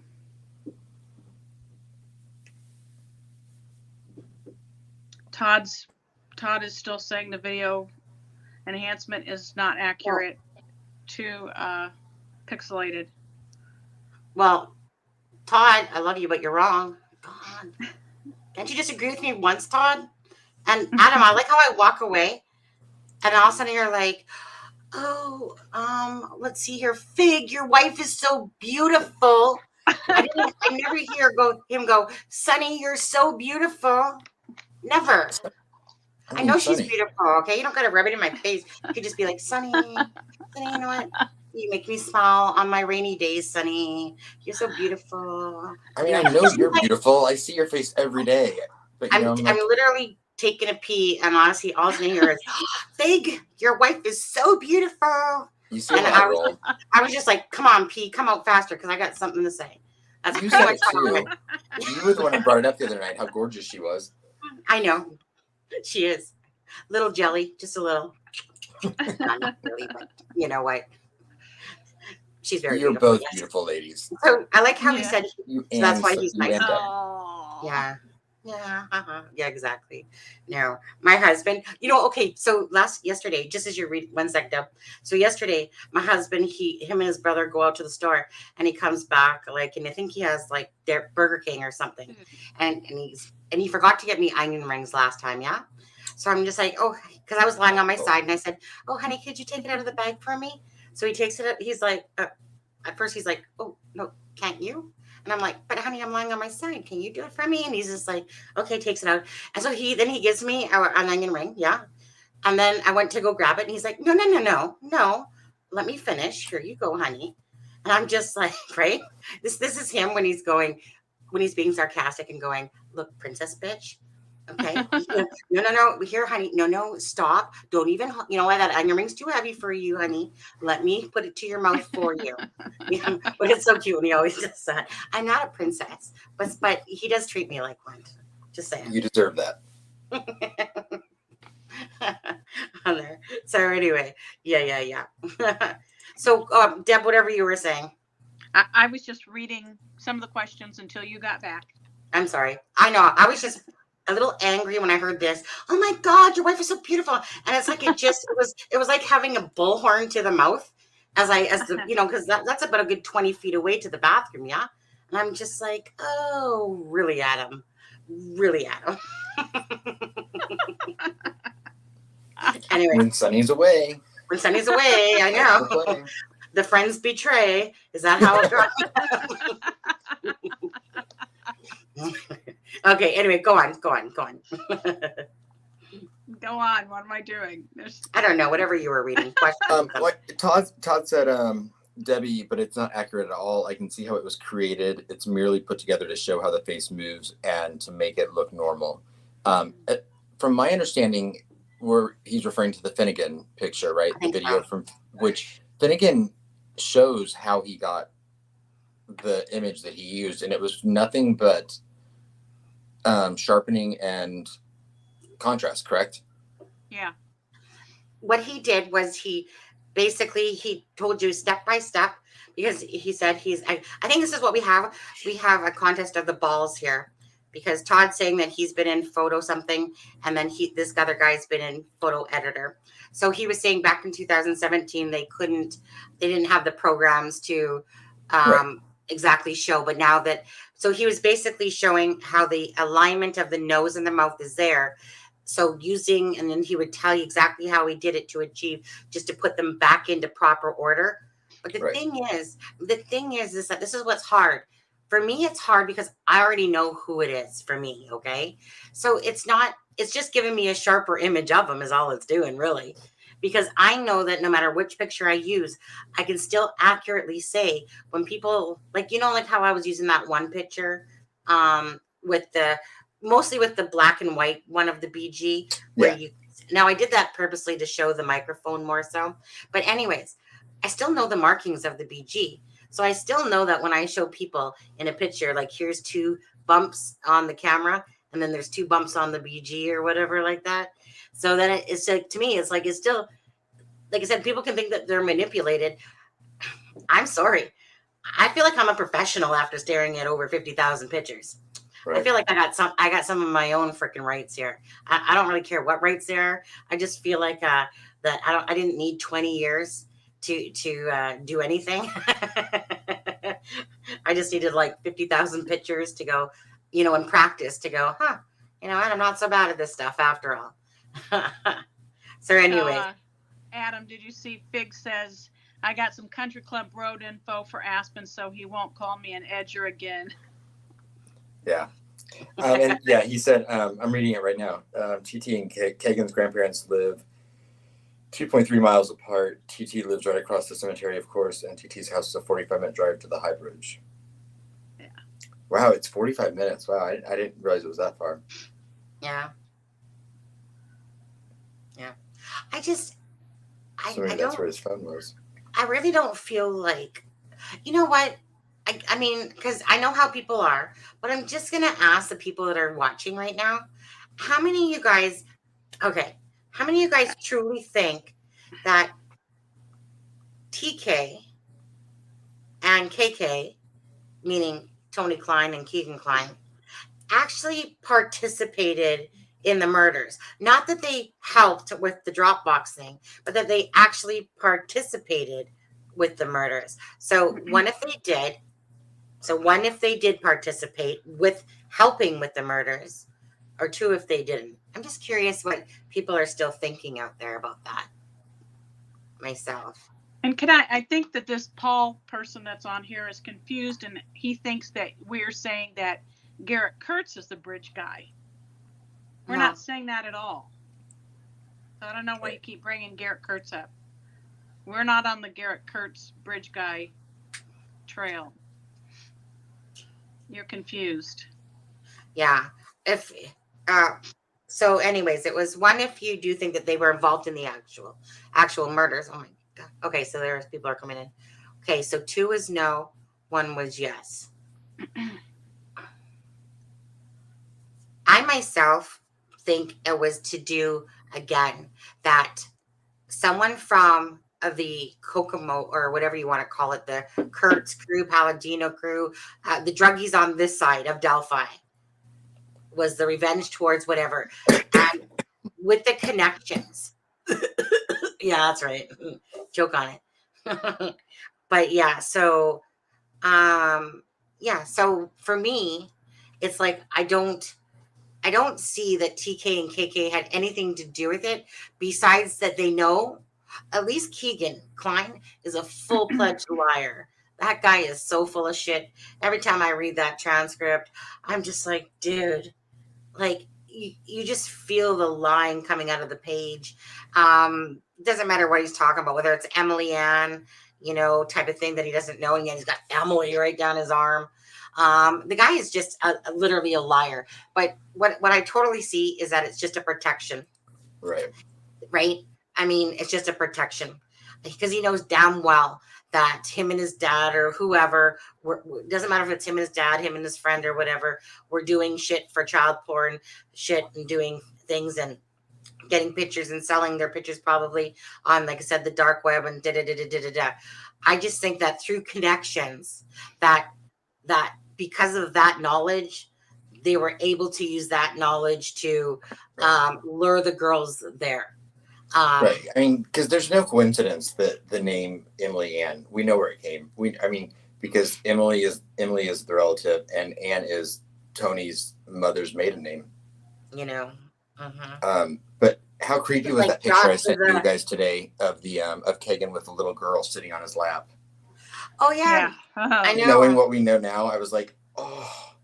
I know. And he's got that smirk on his. He's got that big smirk on his face. Where'd you get those pictures from? I'm sorry, what? It wasn't that you that put that picture in there? I put it up earlier. You were sleuthing one of the Facebooks. Is that what happened? Yeah, because I got them on Facebook. Yeah. You put them up, but I put them up back when we were staying up all night. I found some. Oh, you did? So, yeah.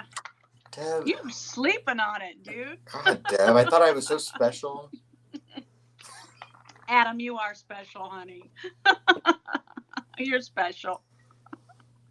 But I was like, after hearing those transcripts, I was like, that picture just made me like wince. Me too. Yeah, I had the same reaction. And then how creepy Tony's obsession with Emily is. Oh, yeah. Right? Oh. And Keegan, apparently, he tattooed the name on his arm. Yeah.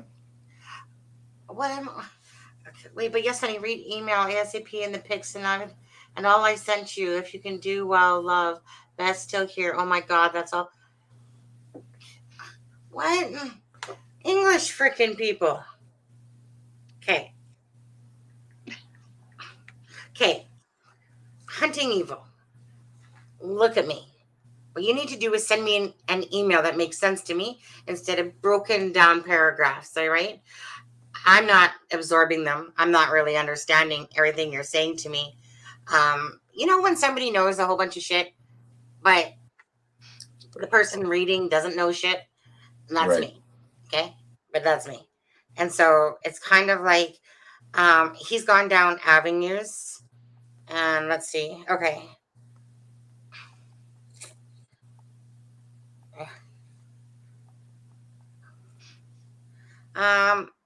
So my emails, I'm going to tell you this. I'm not going to show this on the live tonight. I'm going to go through it, okay? And if you want to send me something that you want me to show properly, then I will, okay? But I need to absorb this shit before I actually put it up, okay? Fair enough? Because I don't know what I'm looking at. And yeah. So, okay. I don't mind showing your stuff, okay? Hunting Evil, or I don't mind sending people over to your channel, but I need to absorb what I'm looking at first. So if there's anything more you want to say to me, stick it in the email so I could really absorb it properly. Yeah. So okay. Let me just say this. It wasn't a temporary tattoo. This is shocking if this is true. Fig says that Klein is tattooed on his arm, but when you look at it in a mirrored way, it looks like Emily. Really? Well, I thought it was Klein. That makes sense.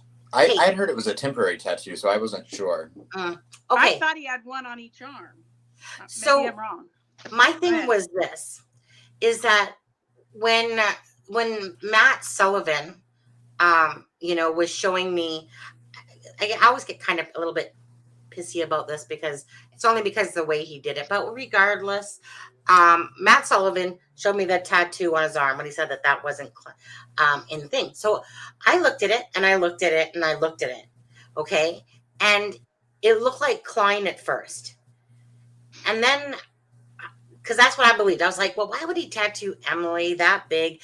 I can understand him doing the last name Klein. But then when I truly was looking at it, then it seemed to me that it actually was the word Emily and not Klein.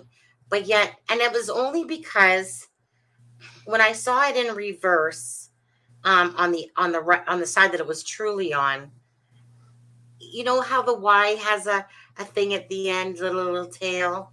So Yeah. it's like I saw that, and Klein wouldn't have a tail like that.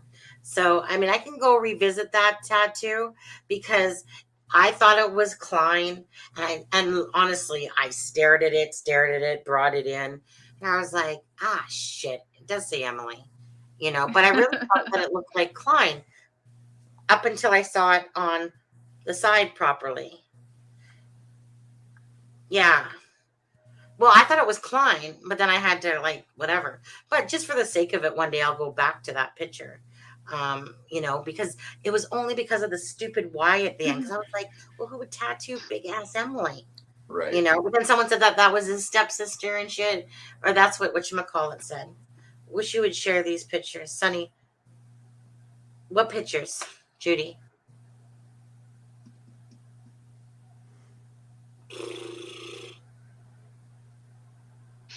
I don't know what pictures they're talking about. Thank you, Fig. Because I'll look at it one more time. It made more sense that it was Klein to me. That makes sense. Yeah. Yeah.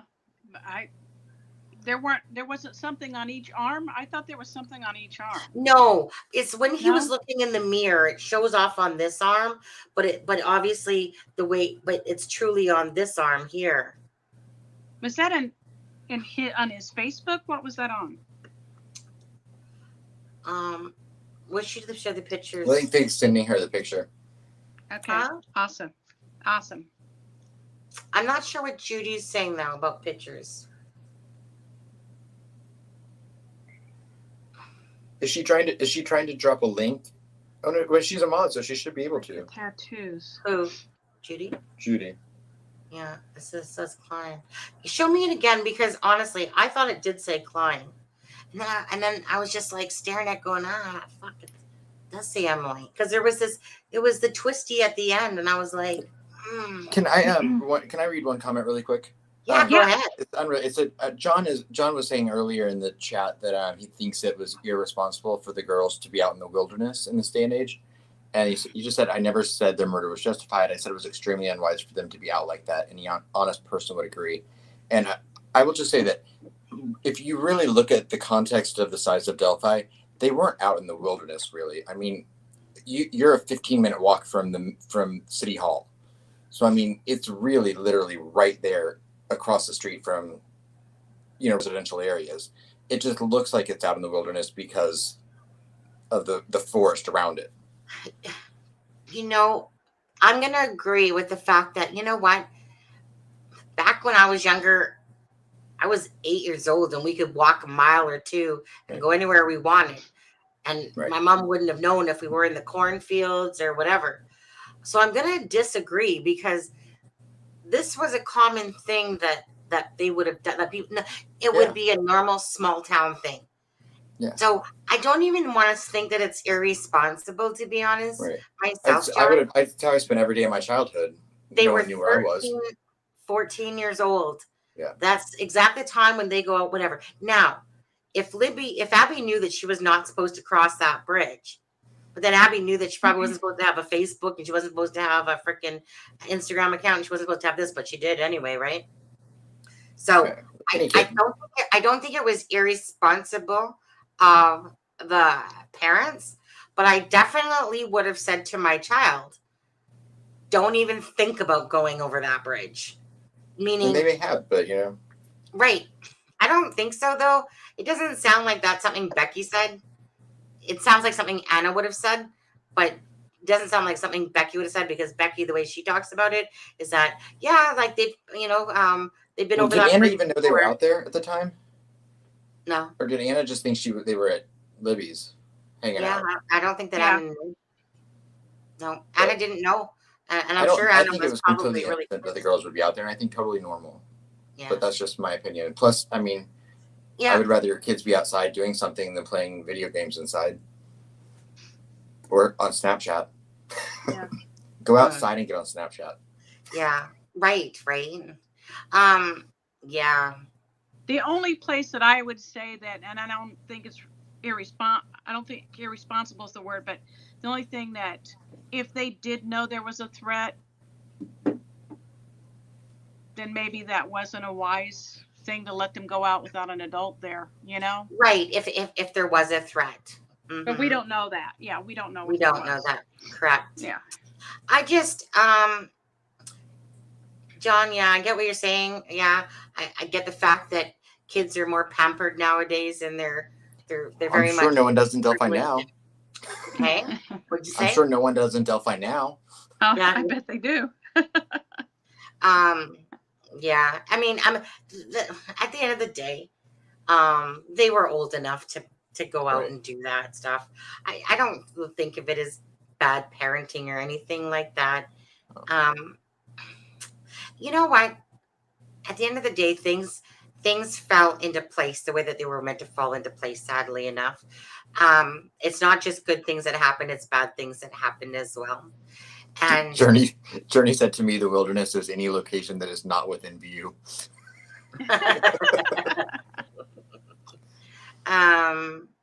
yeah, I'm sorry if I'm not catching everyone's things. That's okay. That no, sounds like my wheelchair accessible, like hiking stipulation. I only go if I see the wheelchair sign. Who's this? Oh, Ronnie Bald. Yeah, no murders. And who's messaging me? Right. Oh, Joey, I've gone down that rabbit hole. Which rabbit hole? So Abby's dad. Oh, Abby's dad. See, I get it. Someone would have to take away my BG from me, right? I can't. I've done too much work on him. I don't give a shit what anyone else says. I've done too much work to know that Garrett Kurtz. I've tried to look at it from different angles. Regardless if you take out the BG, Garrett Kurtz and Chris Matheson that are all still talking about it. All I had to do was go, oh, okay, there he was right there. So I think to myself, so I have to think to myself. I don't have to think like you guys think, okay? I don't have to. You guys can think whatever you guys want for your own thoughts. But I always have to incorporate my BG into this and to understand the reasoning of why he would put himself on the bridge. And the only thing that does make sense, it would seem odd to me. So although a lot of people are connected to Frankfurt as well, and although a lot of the people that are on the Klein side and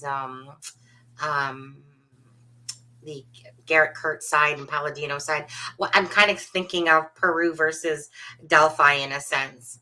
And the only thing that makes sense is that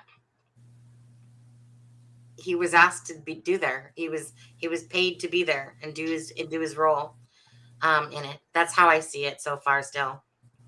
Because again, it's just for me, like I said, I'm not sitting here putting Pat Brown on the thing or whatever, or all these other people. No, I got a specific POI, right? And that is Garrett Kurtz's friend. It makes sense. It's like I said, I've done my homework.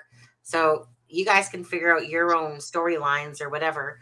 As for information about, whether it's friend one or friend two, the transcripts and whatever, it's just really everyone searching for their own journey. For me, I'm just trying to find that middle connection. Okay, we got the Right. Delphi side, in a sense, Delphi, Lafayette, whatever, and then we have the Peru side, in a sense. And I'm just trying to understand what the connection is, and I don't know that we ever will. If the freaking FBI haven't solved it, you know, it just Do you, makes me wonder let what me is. ask, do you think that they do you think that it's that they haven't solved it, or do you think that they are going on all of these other crimes before they make an arrest? That's what I think. I've been thinking about that. Crossed my mind Because today I mean, about that. when you look at the huge amount of cases this is brought up, and I think they're still just going down that path. You know, I think they probably have a good idea who committed this crime if they don't know 100%. I don't know if it's the motive that there's a missing link. If or they're if missing just anything, trying it's just the tie-in. right, or if they're just trying to like tie up all these other cases. Yeah. Which is well, you know, sad for the family, but I mean, all we kind of have to do is go over to here, and you know, I love this guy. I love this guy. I'd marry him We in a have second Dr. too. Mary Ann Thomas once again from One More Child. We have Are you hearing an echo? LaPerrier from Sail of Freedom. We also were joined by DCF, who worked with us on this operation, and Heartland for Children.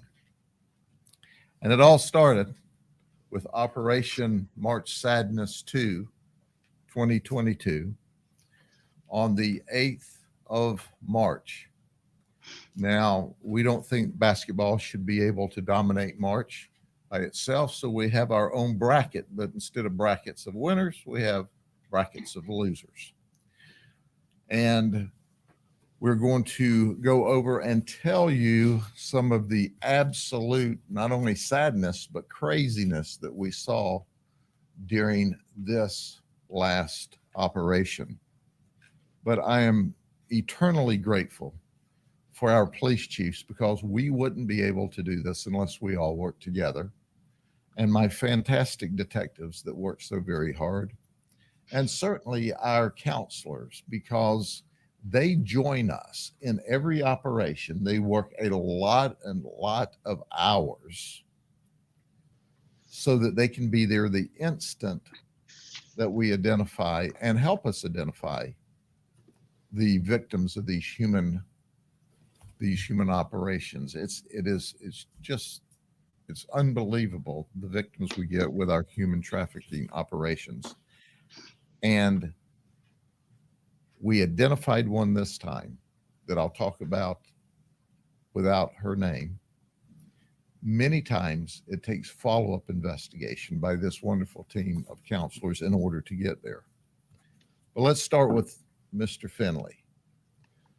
Mr. Finley is not involved in this from a human trafficking / prostitution operation, but we hit a grand slam in that we also found child sex predators. And he's the first child sex predator that we identified. He's 39 years of age. He's a handyman. He's from Mulberry. And he traveled to our undercover location thinking he was going to engage a very young child for sex. Newsflash, it wasn't a very young child. It was a group of detectives. He's been charged as a result for traveling, for resisting arrest. That's right, he ran from us. He didn't want to go to jail. He had meth. He was also charged with attempted lewd battery and transmission of some very ugly stuff that he thought was going to a 13-year-old child. So it would have been a grand slam week for all of our resources and efforts if we'd have just gotten Timothy Finley, who thought he was traveling to meet a child. It's pretty nervy if you think about it. He was showing up at the child's residence when he thought mom and dad weren't there. But he wasn't alone. Then there's Shannon Johnson. He's 41. He's from Orlando. You know, it's interesting. The Orlando stations aren't here today. They should be, because they got a lot of these problems over in Orlando, and the community over there needs to be made aware of it. He thought he was communicating with a 13-year-old child. He wanted to be her daddy. He wanted to have different kinds of sex with what he thought was a 13-year-old child. He works at a warehouse. He was charged with traveling, attempted lewd battery, transmission of photos of himself, nude photos, you know what I mean? And he didn't have any children himself, but he wanted to play this game of daddy. That's right. He has a criminal history. And when we arrested him, he said, "You got me. You're right. We got him." So if we'd arrested 2 child predators, that would have been a grand slam week. But we got another one. This guy's from Gainesville. He's employed in construction. He did not travel, but he communicated with what he thought was a 14-year-old child online and said, "Don't tell the cops." And then he sent videos and stills of himself doing things an adult should never do in the presence of a child, or publicly, or recorded for public consumption. Nasty stuff. Rose here, Jody Rose, is a nasty, nasty guy. He's 36 years old. So we traveled to Gainesville to get him, or we had the Alachua Sheriff's Office travel for us to get him. When we arrested him, he said, "It's just a misunderstanding." Maybe a misunderstanding on his part. It's not a misunderstanding on our part. He was sending nasty videos and photographs to children. No criminal history up until now, but now he's got 11 felony charges. So he made up for lost time with his arrest. That would have been a grand slam if we'd only gotten 3. Then there's Xavier Jackson. He's 27. He thought he was chatting with a 14-year-old, and he sent photos of himself doing things that's totally inappropriate. He did not travel. So once again, the Orange County Sheriff's Office assisted us, and because he's from Orlando, and traveled to arrest him, where he was charged with 3 counts of harmful material and 1 count of unlawful communication.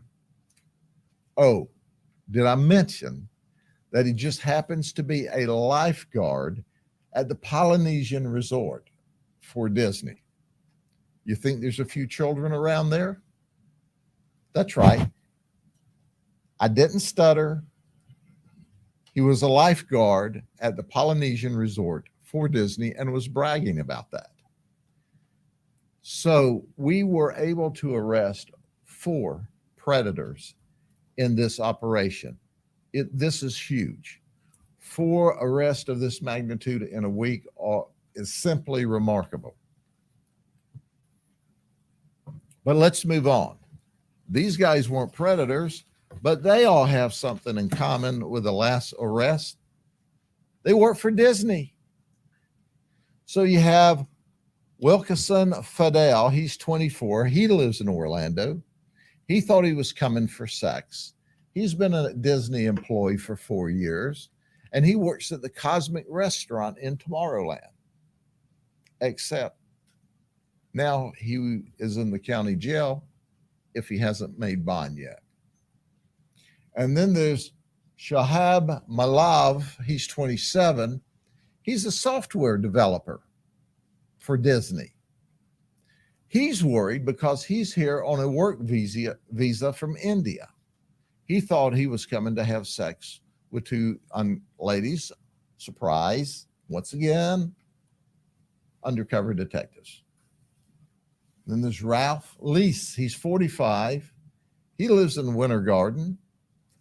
He's an IT employee for Disney. He's been there about 4 years, and he's married. So I'm sure Disney's not pleased. I bet his wife's not pleased, but we're pleased that we arrested him.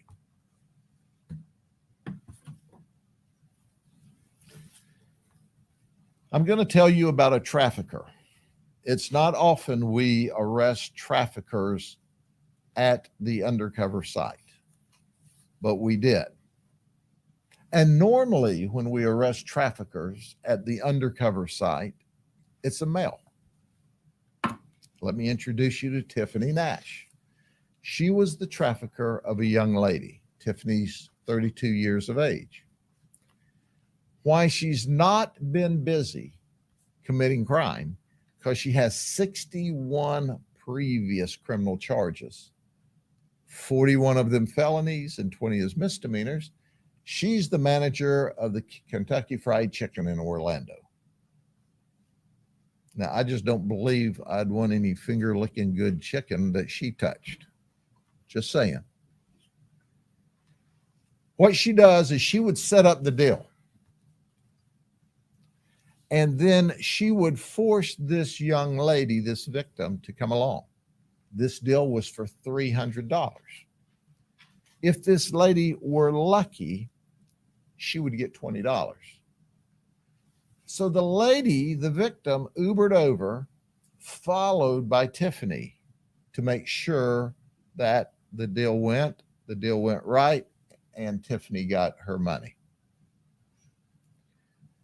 As soon as we took the victim down, ostensibly for an arrest, this wonderful team determined she's a victim.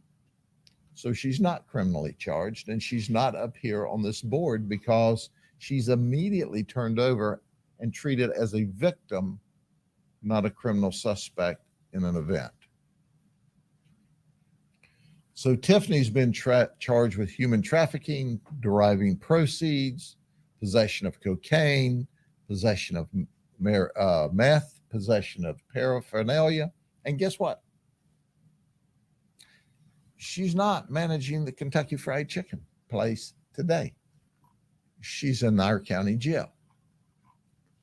And we don't serve finger-licking good chicken there.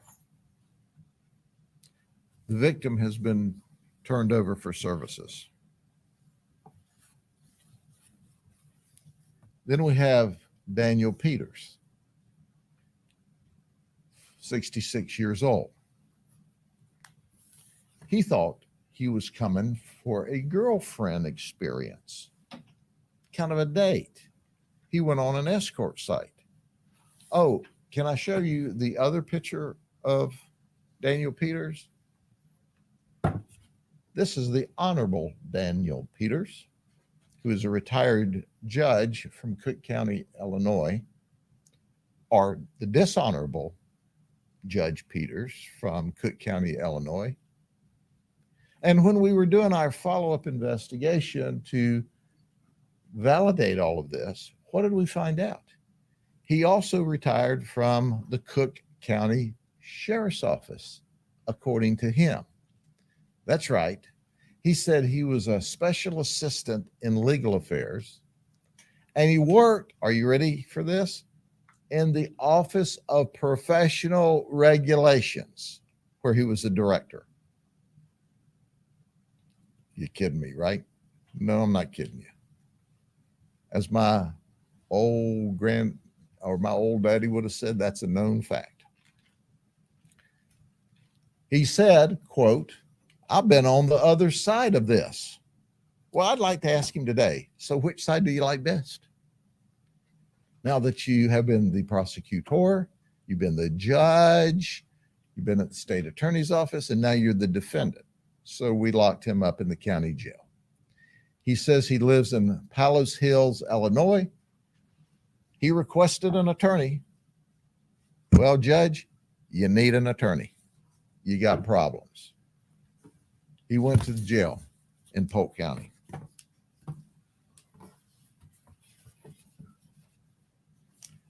Then there's Richard Jackson. He thought he was coming for sex.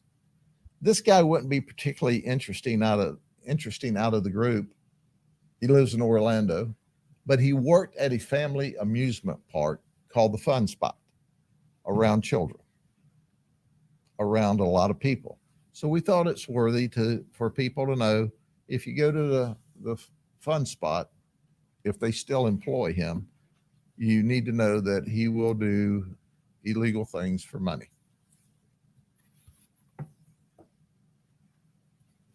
And then there's Nelson Cruz. You know, we got this thing going with with food restaurants. He is a manager of a restaurant as well, Cracker Barrel in Altamont Springs.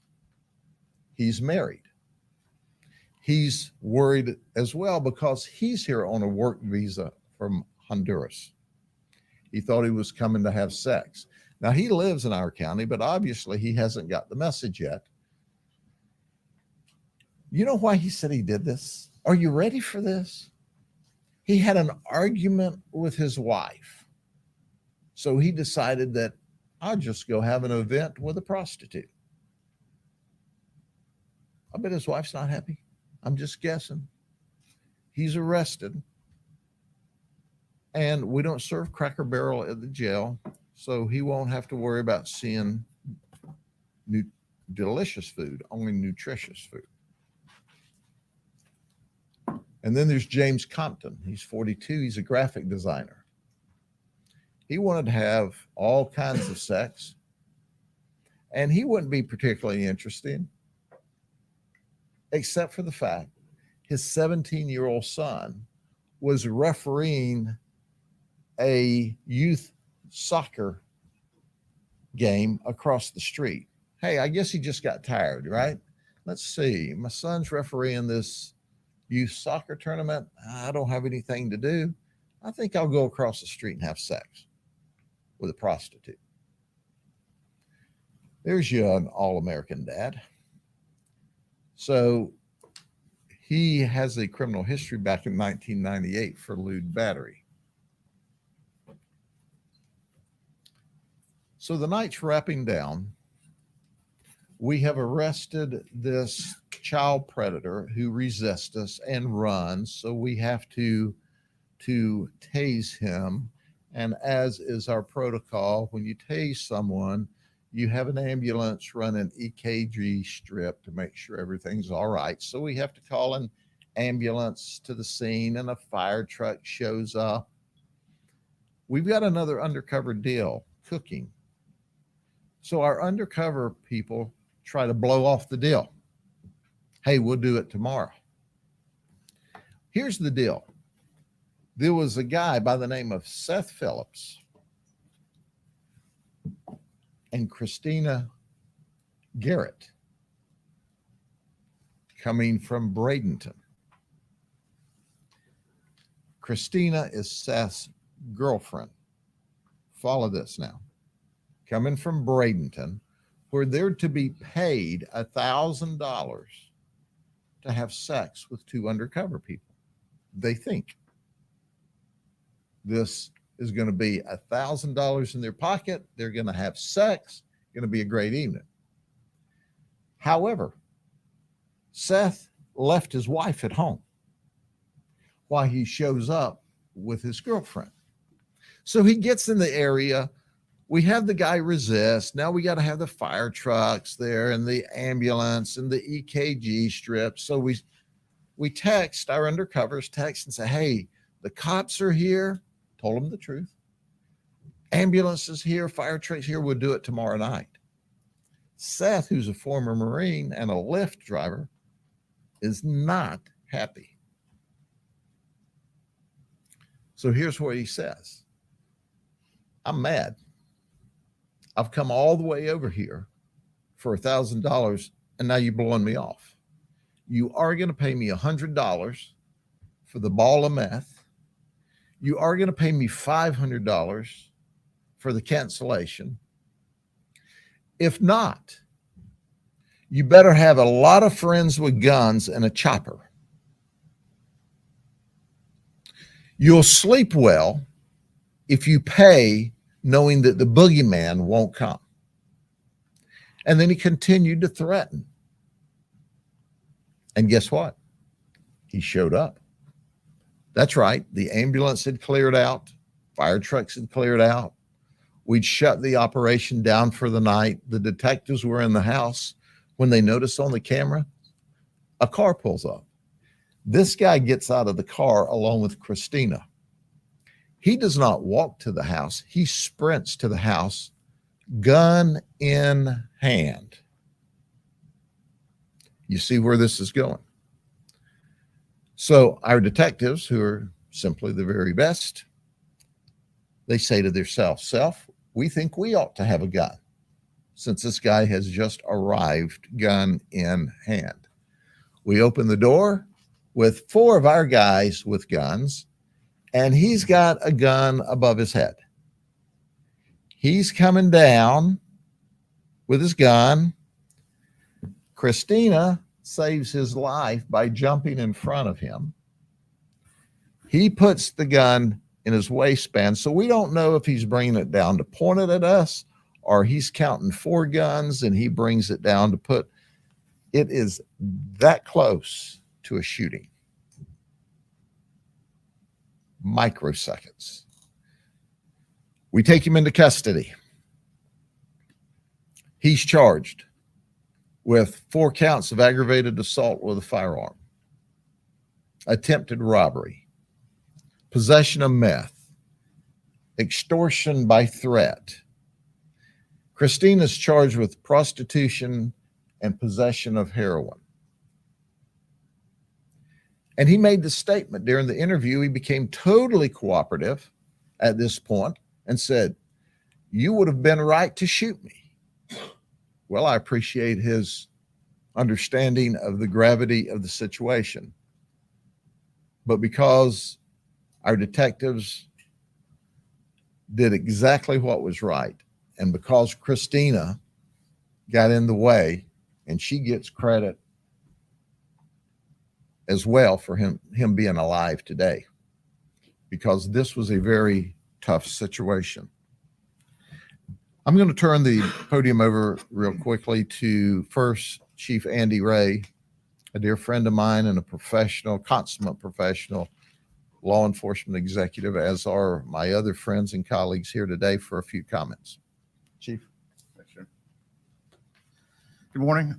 Just like to point out the hard work of the detectives from the sheriff's office and from our agencies that assisted them as well. I know how much work goes into this. It's a ton of work. And so great job for everybody that was here and working on the case. Also like to point out, like the sheriff did, that we don't just do it as a law enforcement agency. We also have other agencies that are in the business of helping children and victims in cases like this. So Sale of Freedom, One More Child, the Department of Children and Families, Heartland for Children. Everybody is involved in this because it's important and because the victims of human trafficking and the sex business deserve our help and need our help. So we're glad to be a part of it. We're glad to look out for the interests of kids and of the victims in these cases. And we're happy to be a part of taking people off the street that are dangerous to your kids in the community. So thanks for the opportunity, Sheriff, to work with you. And it's always a pleasure. Good morning. Same as Chief Ray, we do appreciate the sheriff always asking us to come over and participate in these events. It's not hard for us. To find volunteers, even though it's a lot of hard work and hours, but we always have plenty of detectives, just like the detectives from all the other agencies. They're great people. They come out here to work hard. And as you can see, this is not one city that is an issue at, it's across the county and people coming into our county. So we have to keep this up and make sure we protect these victims. Thank you.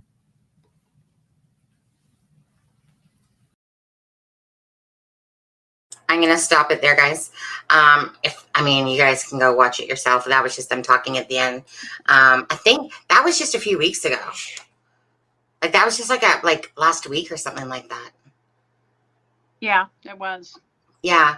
So I don't know. I just think it's a sign of things to come myself. That's how I see it. A friend of mine, she just put into, she reminded me this, and I thought it was strange as well.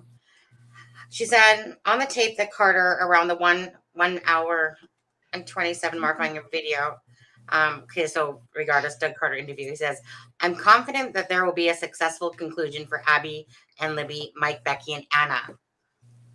You know, he doesn't say, you know, Carrie or Derek or, you know, but I kind of thought it was strange too, like that he just mentioned their names. Maybe it's just because that's who he deals with all the time. Again, I took away from Doug Carter.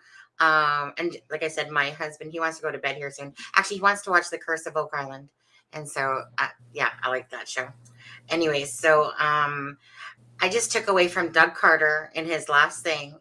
I felt the confidence was there. I feel like the answers are there. I feel like yeah, we're probably going to see these takedowns here. And then boom, we're going to see. I just feel like we're going to see something happen in the very near future. I was hoping by before the end of March. I don't know if that's accurate or not. Adam thinks sometime in April, perhaps. All I see is I just see justice coming. And while I'm waiting for it to come, or while we're all waiting for it to come, I should say, I think that, like I said, I'm still going to keep searching for that middle connection of how it went from one side, in a sense, to me, to the child porn side, to the drug side. Because at the end of the day, it's always for the same reasons. Yeah. And so again, it wouldn't shock me if it's like child porn, pornography, that a snuff video was made. So let's go back to what I was saying before, is that just to share that again on that one picture. Downloads, I guess. Share 1 second. And then I'll let you guys say whatever you have to before I wrap this up here.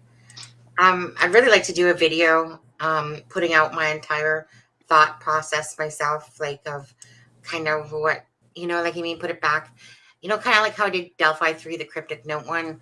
Well, kind of like an updated version of that now that we have new information. So I'd really like to do that. But anyway, so just back on the screen, right? So if we have Garrett Kurt saying, hey, Ashley was talking with Sheena Cottrell, aka Sheena Dillon, and Nick Edwards about the murder tape. So all we have to do is look as far as a couple blocks away to realize that these people, Sheena lived, you guys can see, November 30th of 2016 to June 7th of 2017. She lived in that part of Peru, just a few blocks over from Keegan Klein. If anyone really truly did their homework, they would find a lot more people in the area around names that are consistent, I should say, with you know, friend one, friend two, other people as well, if they really wanted to look at Google Maps and do some digging for themselves or whatever. We're not here to sit there and put out everything, right? It's one of those things. I felt like this was important to show you for anyone that understands that the Keegan Klein side of it, and then there's the Garrett Kurt side and Palladino side and Ashley Gar side, whatever, is that, you know what, it's like putting a puzzle piece together, you know, is what it's like to me. So if for me, if I have Keegan Dunker, for instance, and I have him attached to Garrett, and we have Garrett Kurtz attached to Ron Logan, and the girls were found on Ron Logan's land, they were probably told to meet at the south side of the bridge, right, to be the trap zone. It would make sense. So again, if I can find for myself, besides the markings, again, people can laugh all they want. I do not give a shit. But if I can find markings, and of course, if I'm sitting here saying that Keegan Dunker, Austin Popjoy, Keegan Klein, And they all attach to each other, really. And then on top of that, if there's a mask, which I can show you from the Devil's Hop Yard, I'm just saying, put puzzle pieces together. So if Sheena Cottrell, if Garrett Kurtz is talking about Sheena Cottrell and her knowing one of the, or about the murder tape and stuff like that, again, there's stuff that you either believe, choose to believe, or you can just ignore it. It doesn't really matter. All I know is, like, for instance, that Cottrell name is everywhere. No matter where you look, that name is around. There's a few names that are all over the map that you see consistently. But I'm saying, but this is attaching itself from Garrett Kurtz talking about Ashley and Sheena and Nick Edwards. And yet, just look how far they lived from each other. You don't think, of course, they knew, everyone knows each other, usually in these small little towns. They know all the shit that's going on there, right? I'm just wondering why. I'm just wondering what that middle connection is, and I'm wondering why. I don't want to say people aren't talking, because we don't know what people have talked to the LE or FBI. We don't know at the end of the day. Right? Do you know there could be a lot of people that have gone there, but it's their job to have all the information to prosecute. And they're not going to sit there after 5 years and not, without having their homework done. They would make sure that they had their ducks in a row before they even decided to prosecute, to make sure that that the justice would hold, or stick. They're not going to jump in early just for the sake of, for the sake of it. Simple as that. I think after listening to Doug Carter myself, like, they're just on the verge. It's just a matter of when, it's like they know certain things and they're just getting their ducks in a row, like the scanning of TK's documents and different things like that. So for me, it's literally just looking at what's out there, looking at what's been said. Jason Palladino connects to Sheena Cottrell, because Sheena Cottrell is right down the road from Keegan Klein. It makes sense that Sheena and Jason Palladino, that they knew about Keegan's Dropbox, and that the revenge side comes to the other side again, to the Delphi side of the girls, that you got Libby that's nude, covered with sticks. Okay, that was for a reason. Obviously, it was for a reason. So it's one of those things, to me personally, that if you have somebody that's into child porn, whether it's the dad or the son, whichever, and then you find Libby's body naked on top of that, and then you have Keegan like looking up about DNA. Who knows if he was there? He's not the bridge guy, nor his dad is the bridge guy. But is it plausible that Keegan Klein, because he's good with videos and making videos, is it plausible that he was there filming, right? Maybe, again, who knows? Who knows? But all I'm saying is that there's something in the middle that's missing, because Keegan goes over here, talks about it, and he's missing this part here. And when you read the transcript, he's clearly as day a full-blown liar, about he's hiding. He's not saying something. So what is that something that he's not saying? And that little something that he's not saying to me is the people that use the Dropbox, right? Hence why perhaps, like if two people are using the phones and they can tell that they're two different conversations and they're pinging in the same area, again, look where Sheena Cottrell lives and Palladino, right? Like, meaning, maybe they're with him. Who knows? Maybe Palladino's with Keegan Klein in whatever, texting away at the same. Who knows, right? Because you can't tell who has the phones. If they had that magic, I'm sure this case would be solved. They just know where the phones were pinging from and where they went to. And right? maybe Jason Palladino and Keegan Klein, where Keegan was trading nude pictures for pot or other drugs from. Right. Well, at the end of the day, to me, there's this connection that goes from the Palladino side and Garrett Kurtz side to the Keegan Klein side. And I think this is one of the best connections here, is the person that's talking about the murder tapes and Ashley and Sheena Cottrell and Nick Edwards. Okay. I think this is one of the closest connections to understanding that Jason Palladino, that this would be the revenge on the, I'm just saying my thoughts. This would be the revenge on the for all I know, Palladino and say Jeffrey Reagan or whatever his name is, again, perhaps whatever, who knows, good druggies or best friend druggies or who knows, I don't know.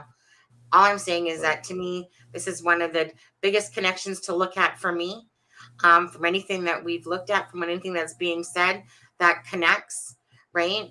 Again, it's not hard. I mean, it takes a lot of time. Don't get me wrong. But it's to me that the Jason Palladino, if anyone knew about that Dropbox, it's probably going to be him, like in him and Garrett. Because my head keeps going back to Keegan Klein sharing Pope Joy's post, that Keegan Dunker commented, made a happy birthday comment. And why isn't he on his friends list anymore? It's because that shit probably got dispersed way before I ever came to the case. It's only been a year and a half for me. Anyways, Snickerdoodles. Snickerdoodles is that one that made the account the other day. Hi, Snickerdoodles. That was the one that you said made the account the other day. Like it was a fresh new account. Phone clients too, Yeah. But we'll leave you alone. Unless you show us that you're weird. Anyways, so your guys' final thoughts? And I'm sorry if I've overtalked tonight or whatever. I mean, I that I think that friend 2 is the connection. The connection to You and we've talked about that private, and I think that friend 2 is what ties everything together. Right. Probably. I'm for the only thing that goes through my head is the Dropbox. That's the only thing that's going through my head. I just meant with the drugs. I think he's absolutely. Yeah, with the drugs. Yeah, absolutely. I mean, and then what was Keegan going to? Why was he so afraid to message friend 2 back after he couldn't find what he needed in Vegas? And why did he have to go look for something for him in Vegas? Did he owe him a favor? Did he owe him something? Yeah. I was reading all that, and it was kind of weird, that conversation, because it was kind of weird. KT's dad. And what? And like I think said in KT's dad. Yeah. So yeah, because my mind's kind of all over the place with all that information that's just come out as well, and just trying to make sense of it all, trying to look at a 194-page transcript and read it and understand it, because there was one part in there where it was very strange how it was worded. So he's talking about friend 1 and friend 2, and then he's talking about kind of friend 1, and then he basically says something like, well, if he didn't have nothing to offer, why did you why were you with him or hanging with him or whatever? And he's like, well, because he had weed. And then all of a sudden it's like it turns into friend 2, and I'm like, what? I'd have to show you exactly, which I'm not going to do right now. But meaning it's like they're talking about friend 1, and it's basically like, well, I'm just using friend 1, but then next thing you know, they're talking about friend 2, and it was very confusing because I'm like, and and friend 2's dad got arrested for meth. Yeah. Mm-hmm. Yeah. Mm-hmm. Yeah. Oh, and the one I showed you. Is that something? Friend 2, KT's dad. KT. He was arrested on the same day as KT. Yeah. But he was in possession of meth. Yeah. Right. Yes. As was someone just recently from the sleepover house. I was gonna say, and that one from the sleepover house. Yeah. I mean, if I really wanted to, I could show you a relative that lives in Peru from the sleepover, like that is associated here too. So, and let me just put it this way. The friend's house is not innocent of its crimes or their drug issues or drug things, or it's even more than that, really. But the friend's house is like, let me put it this way. I doubt that I'd be letting my child go over to somebody's house if I knew that they had that criminal record behind them. Well, For I don't sure. think they had that criminal record at the time, did they? Yeah, there's a few. I only showed you the one. There's a few. Yeah. Well, I know, but I mean, I looked up because it was because the brother and the. Are you talking about the brother or the dad? Talking about the dad. Wait, I'm talking about the dad from the house of the sleepover. Yeah. Okay. Oh. I didn't know if you meant the brother or the dad from the sleepover house. Yeah. Because they have the same name. Let me just put it this way. They're just all a bunch of druggies. Kind of. Like just all a bunch of druggies and killers and just it's the same thing. It's money. It just epitomizes everything that people get arrested for. Yeah. And these girls' murders were senseless. Money, greed, power, all that shit. And it's just so sad. It's just really sick and twisted is what it is. There's nothing nice about talking about any of this, because at the end of the day, it's kind of like that sleepover picture, it just breaks your freaking ass heart just to sit there and stare at these girls that, from the week before or whatever. That poor girl, yeah. It's just, you want, nothing will bring those girls back, but they just deserve their justice, And again, it's just, I think that it's on its way. Anyways, Deb or Adam, do you have anything more to say? I'll say I still think that picture that we have of the inside the car, I still think that's friend 2 in the back seat. I know you don't see it. I'm telling you, that tattoo is the same tattoo. It does look like the same tattoo. It does. The thing Get on your markings. Okay, but my thing is this. You can clearly see that in the vehicle that person is a tall, lanky dude. You can see that. You can just see by the height difference that he's this tall, lanky dude. And KT is not a tall, lanky dude. He's a short-ass dude, really. And that's why it doesn't, meaning even their faces don't look alike to me. I think they do, but yeah. Hey, I'm tying it to you. I'm tying it to your person. I would love it. I would love it, honestly, if it was. And that's why it's kind of like, it's like you put it out there. I sit there and I try to do my homework and look and see if there's anything, and it's just nothing that makes me want to say that tattoo matches perfectly. But see, that's the thing. Okay. No, not the room picture. That room picture though, because no, this is a picture of Garrett Kurtz and Keegan Dunker, and but the thing is that I think is KT. Where that little tattoo is on the arm. In the other picture, it was circled. You have to remember, in the one picture, he's like sitting like this. Yeah. Right? And so the tattoo is like here. And yeah. in the car picture, his arm is like this. He's turned in. And so the tattoo goes more to the corner of his armpit. Yeah. I did it on myself to check. I think you two should fight it out. Yeah. No, I think Adam should work on that to show me that, because I'm just not seeing it. I'm not seeing it. Actually, you know what? Deb saw it. I did see. I do think the tattoos look similar, but maybe they just went to the same tattoo artist. I don't know. I was showing it to how many people have an X on their arm? Yeah. I was showing it to a girl at work who has lots of tats. And I was like, is this person this person? And then I tried to show her the tat, and she was just like, no, that's not the same person. And I'm like, right, you know what? We'll go over it again. I'll look at it again. I said I'm connecting it to your person. Yeah. I would love it for that to be. Trust me, I would sit there and freaking, sit on a freaking spinner and twirl for like ever if that was true. I would love for it to attach to each other. That would be. Are you talking about me? Yes. A spinner? Yeah. But isn't that true of Sunny? Like, how many times have we come to her with information that we thought was like, and she's like, I don't think so. And I'm like, yeah, but it's like what you said, it attaches to your person. But she's not Right. about that. She wants to make sure. Right. She's And that's like, that's prove what I it to respect me. about her. Yeah. Yeah. Yeah. But I do think that's him. I will look I don't again. like to be wrong. I know, and I don't like to be. Well, you know what? It's not that I don't mind being wrong. I just like to be sure that I'm putting out Well, there. I don't like to put things out until I know I'm not wrong. Usually. Yeah. Yeah. But Fig, yes, we looked into him and his dad. Yeah. Yeah. So, correct. So this is where it ties back into Frankfurt.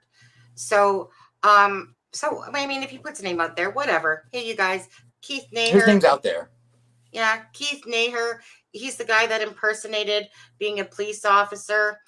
His son, Oh Brian. my God, you guys should so look up this guy. This guy had a bad 2017. Yeah, I'm he not did. kidding. Yeah. Holy shit, this poor guy must have won. You know what? This guy every freaking month had something going on. It And was his crazy. son looks like about 20 years older than he is. Now, Keith Naher's from Frankfurt. Well, guess who else is from Frankfurt? Oh, KD is from Frankfurt. Okay.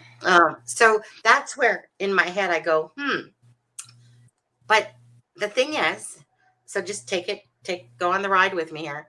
So if KD is from Frankfurt, right? So I'm thinking to myself, okay, who would have known him to, to offer him something to do his part of February 13th that day? Doesn't matter. He's the person on the bridge. Okay. But then it always falls back to that it's Garrett Kurt's friend to me. I have not seen an attachment besides through the Popejoy attachment in Garrett Kurtz. I have not personally seen an attachment to the Klein side, but I could be wrong on that. I could be wrong. You mean from Ryan? From KD. Well, right? Keith Naher, he's out of Frankfurt. Okay. So, of course, KD's out of Frankfurt as well, my POI. Right. So there is attachments, a lot of attachments to Frankfurt. But when I keep going over the whole thing in my head, it makes still sense that he's on the Garrett Kurtz side of Frankfurt, meaning the connection there, because I haven't really seen any strong ties myself in what I've seen personally to the Keegan Klein side of why he would put himself on the bridge. So although I know that he probably knows, I'm sure he knows KT, definitely, because he's a tweaker himself, so it wouldn't surprise me if that, but I've just seen more the attachment of why he would be on the bridge from the Garrett Kurtz side than the Keegan Klein side of things, if that makes sense. Because to me, it's like I'm looking at two sides and there's a middle story that's trying to be told. And that's where the connection is. It's that middle piece there. It's like Keegan, Garrett side, Chris Mathis, everyone talking about it. Sheena Cottrell side. Then you have the Keegan Klein side, the KT side, the best friend side, blah, blah, blah, and to me, it's kind of like if anyone's kind of connecting besides the, KT for the drugs and shit, but if anyone's kind of connecting to the whole Keegan Klein and the Dropbox, it's probably right in front of our eyes there, is one of those things that Palladino and Sheena Cottrell are probably is what's linking the whole part together, but I'm not positive. That's just total speculation. Actually, the whole thing is total speculation besides the BG for me. He has an arrest record and it was in the news. So, again, everyone can search just like we can, Yeah. I'm going to look at Adam's picture again that he thinks is connected, and I'll have another really good look at it.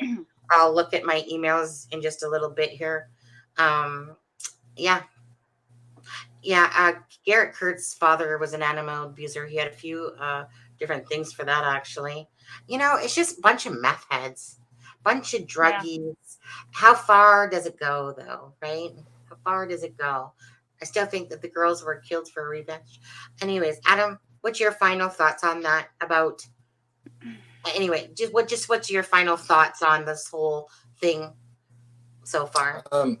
I mean, just that, at the end of the day, it's all speculation. I hope that LE is on the right track. I feel like there's more momentum in the case than there has been in years.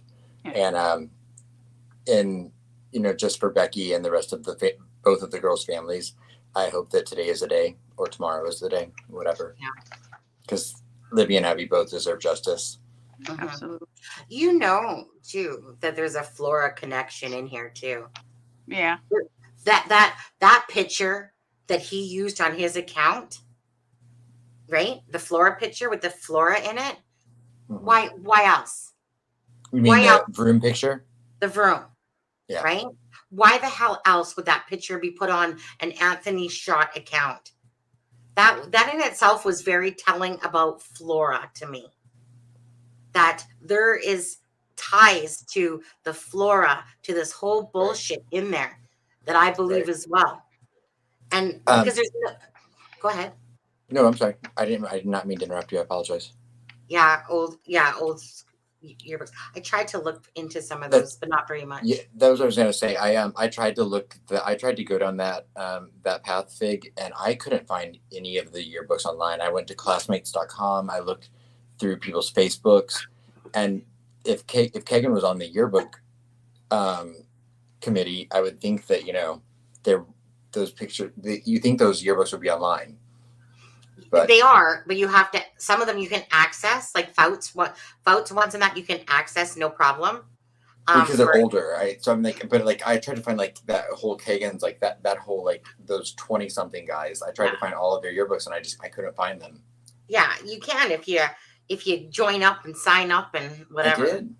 That's why I joined up for classmates.com. Oh, but that's Classmates. I'm talking about the actual school website. Yeah, I was literally at the actual school website one, and I was like, yeah, I ain't taking it that far. I don't care enough about it that much. I just move on to other things, Right. and sniff out, and that's about it. Is there anyone going to the memorial? Joe's saying, is there anyone going to the memorial walk this Saturday? Yes, I live nearby. Okay. Deb, what's your final thoughts? Well, that was part of what I was going to say for my final thoughts, is to remind everyone about the walk on Saturday. Randy Gravitt is hosting that. I'm sure Frank Meister and Marvelous will be there as well. I'm not going, even though I live fairly close, because my husband says it's probably not a good idea with the threats that I've received. But I'll be there in spirit.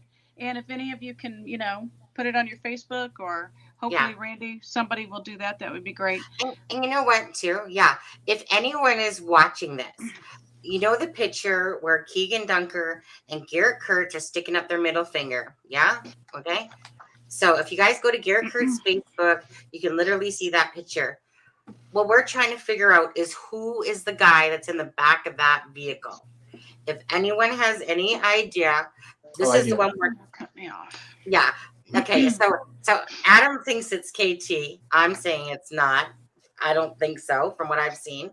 But so I would love it if somebody does know. Okay. If somebody's secretly watching here that actually knows these people and can message me or email me at Delphi Murders. Look at the corner of his arm.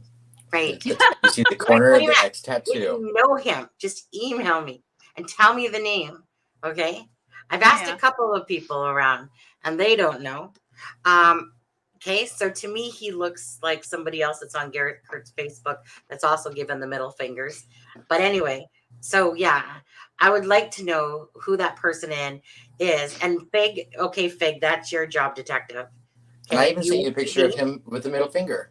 Yeah, UNCD, you guys could figure that one out for us, because I don't think it is KT, and you know who KT is, obviously. Adam thinks it is. So if you have any time for homework, UNCD, please, or sleuth. Choose match. Yeah. I somebody's lean watching. towards Adam. Hey? I'm leaning towards it being KT, but there's something about the nose that doesn't seem exactly right. But it could just be the Wait. angle of the picture. Face. Anyway, I'll look at it again. Anyway, so other than that, you guys, my husband, he would like to come to bed and watch The Curse of Oak Island. And I would like to, because then I get to lay on his chest, and then usually within a couple of minutes, I'm like, and then what happens is this. Then I wake up, and then he's sleeping, and then I pull up my iPad, and I start surfing for all the freaking different people. That's how my life typically goes. Yeah. So, I think, I don't know. Do you guys have anything else that you wanted to say or no? No. Nope. I guess you better hurry up, little princess. Just one more thing. Send that, if Fig sent you the picture of the tattoo, send it in our private chat because I want to look at it. Yeah, That the was one of my tattoo? questions. Oh, Yeah. the Klein tattoo. Yeah. Make me. Make me. Mama's not here. You can't boss me around. Please send it in the chat. All right. Fig, I've seen Fig nod and say yes, you can. Yeah. Anyways, it will do. Okay, you guys. Honestly, I'm not really sure. Oh, Mama's right there. There, you guys see it? All of a sudden, she comes out of the woodwork there. and she's on. She's it's 1:30. Well, she's always on our time. It's 1:30. Yeah. Yeah. So Alrighty. so this would be the mission. If anyone wants any homework, okay, we want to know who the third person is with, for sure, who is in that vehicle behind Keegan and Garrett in that vehicle. Okay. Adam thinks it's KT, which is the friend number 2. As soon as I saw that tattoo, I knew. Yeah. So let's see how those sleuths could do. Haha, fine. I'll check it. That's right. Yeah. Because he thinks it's KT. I don't think so. Send Fig the picture where I circled the tattoos. Wait. Hey? Okay, but in all fairness here, okay, like, has friend number 2's name, Fig, has friend number 2's name been out there? I've not heard it publicly. Yeah. I saw a couple people mention it in the chat tonight. Like in all fairness, the guy's a drug dealer. Yeah. Hi, Mama. Like, you know what I mean? I feel like for his name, I'm just wondering if Fig, like, it just seems so odd because here we have like a drug dealer that's been busted in the news and all that shit. Why are we not saying this guy's name? I don't know.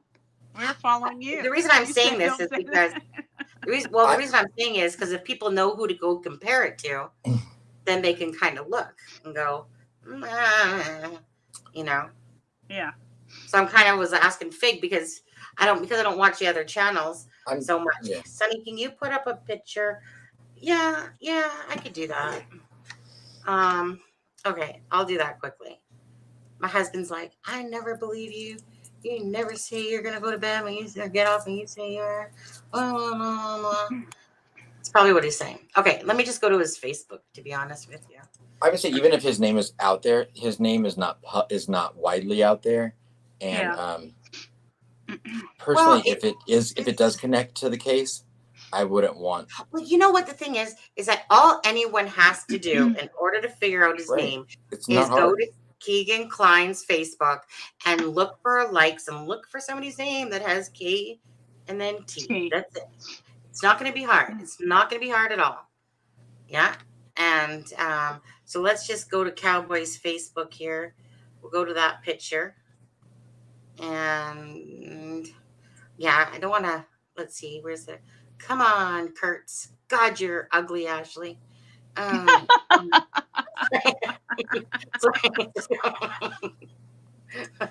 so wrong. Every time I see her, I just it's like someone hit her with an ugly stick, and I know that's wrong to say, but it really does look like that when she got into the drugs. Okay, so stop sharing screen, share. That's so wrong of me to say that, but that's exactly what I was feeling. So that's what kind of came out of my mouth there. Okay, so this picture right there. Okay, who's the dude behind Keegan Dunker? But I wish we could speak with someone that specializes in computer forensic. I just have some thoughts. Mama, those are just dead people talking to you. Okay. Good night, Fig. Thanks so much. Okay. Night, so- Fig. yeah. Okay. So, yeah, right there. Yes, he has been arrested, KT. Yeah. Okay. But we told you how I'll go to find him, okay? Should take you guys to Keegan Klein's Facebook. What about Nick Edwards, Joe Johnson? You think that's Nick Edwards in the back seat? No, Nick Edwards doesn't look like that. Nick Edwards is bald ass motherfucker. That doesn't look like Nick Edwards at all. I wish it I wish it was KT. Yeah. No. Nick Edwards doesn't look like that. Okay. So the thing is that right here, is it right here, Adam? Hold on. Let me find it, Adam. One sec. Where the frick am I? Okay. Adam, is it right here that you see that? Where do you see that tattoo? I mean, I'm going in off of it zoomed in, but yeah. Yeah, I think it was right You see it here. in the corner of his armpit. You see, and you can tell it's clearly a tattoo because I mean, you can't really see it in that, like, unless you zoom in. But yeah. Here's an X, which I think is tattoo. Yeah, go ahead. So Hunter Coleman. Hold on. Hunter's a female. Jamie Lee's whatever. Just looking at these people. Joey said Nick looked like that in 2017. Well, And all I'm this was asking is, that doesn't look like Nick, though. I've not actually looked at Nick's from 2016. Okay, let's go quickly to Nick Edwards' Facebook then. Snicker says Innie's appearance has changed a lot since 2017. Whose? Nick. Well, yeah, but hold on. Okay, Joe said they would send you pics of Nick. Hold on. All we have to do is go. I don't need pics. I got pics. I can just go to his friends list here, and then we can see like Nick. Okay, so Nick has a couple here. He has this one here, and They all have so many. Okay, wait. Where's his other one though? Oh, right here. Okay, so this is Nick Edwards. So let's take a look at some of these photos here. Oh, I don't want to be showing kids. Okay. Yeah, I was like, don't show kids. Yeah. Scroll up. Hold on. Ah. Scroll. Okay, wait. Cars. Oh, there we go. Cars. Yeah. Cars. Huh. Cars. Maybe he knows. Didn't he say he saw a video of the crime? According to Garrett Kurtz, he said that Ashley was talking with Sheena Cottrell and Nick Edwards about the murder tape. And showed them a tape, yeah.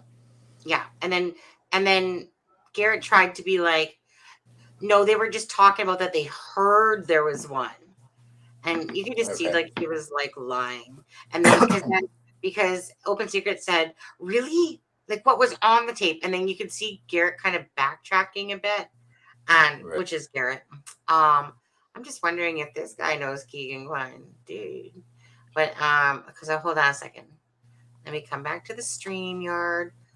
Hit stop sharing screen for a sec. Let me go look at his freaking Facebook here. Okay. Who's this guy? Okay. Right there with the red shirt on. You're not sharing screen. Oh, sorry, my bad. I'm staring at it myself. I'm like, are you sending it privately? Where is it? Okay, at Supermax Theater in Indianapolis with Amber, Cody. Oh, remember he speaks about an Amber? Oh my God. Amber, Cody, Daniel, Durbin, Justin, Austin, Joshua, Thomas, Jacobs. So who's the guy? The guy in the truck more looks like this guy here, if anything. Actually, that's kind of who he looks like, doesn't it? Isn't that Justin? Wait, is that Austin Kent in the red shirt? I don't know. I've seen him. I've seen his profile. Let's see. Yeah, that's him. No, that's the guy in the blue shirt here.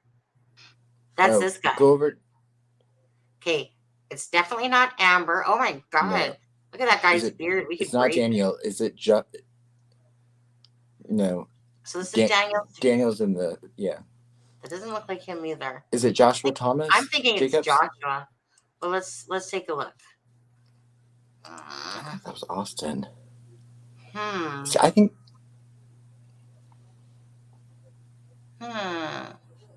He's not bad looking. So his eyebrows look like the guy that's in the picture. This guy. Do you think it's him? Mm-mm. That looks more like the guy. If anything.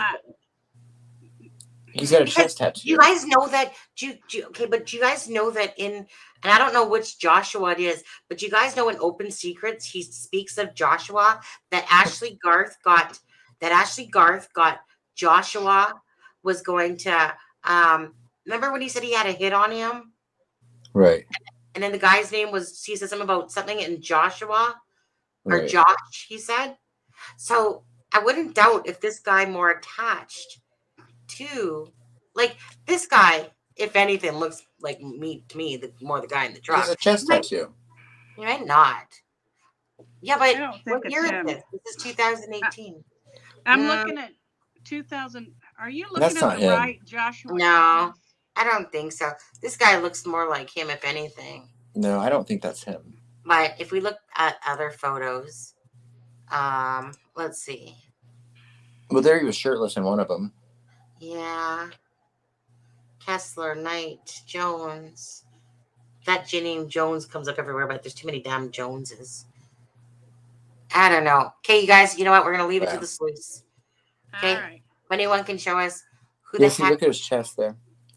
Hey? I just want to see him Yeah. shirtless now. But that's, I think, in a different year. So it's like he could have had it after, but I don't think it's the same person. Yeah, I don't either.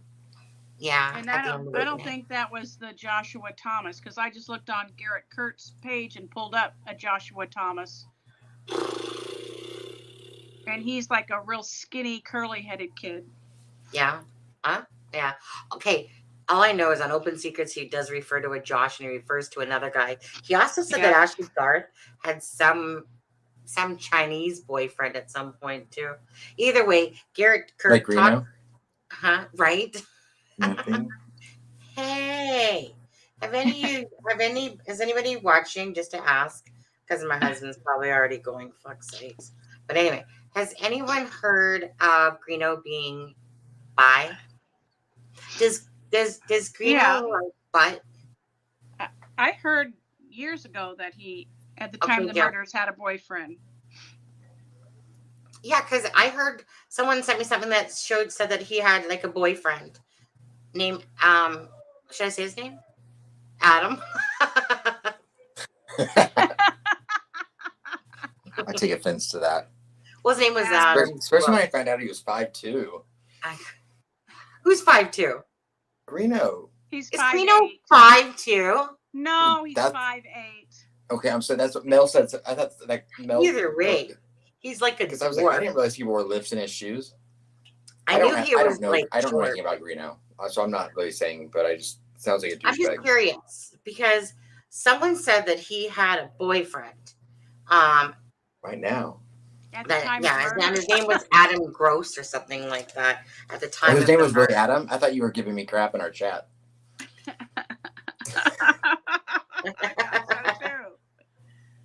Look at, give myself a Kit Kat, give myself a break.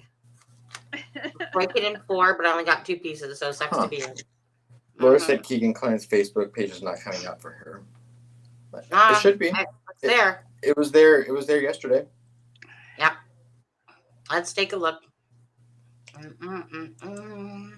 I did notice that Tony made his friend list private. I just looked at KK. Yeah, it was private anyway. A while ago. Yeah, Keegan Klein's Facebook, it's still there.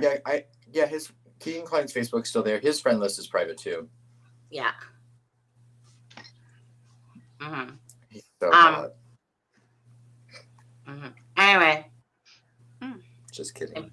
If anyone knows who that person is in the back vehicle, And if they don't want to say, just send me delphimurders@gmail.com.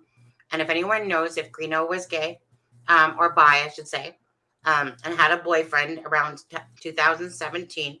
Did I say that wrong, Adam? I know I'm not politically correct about shit. I know I'm not. I don't think you said anything. I didn't. Okay.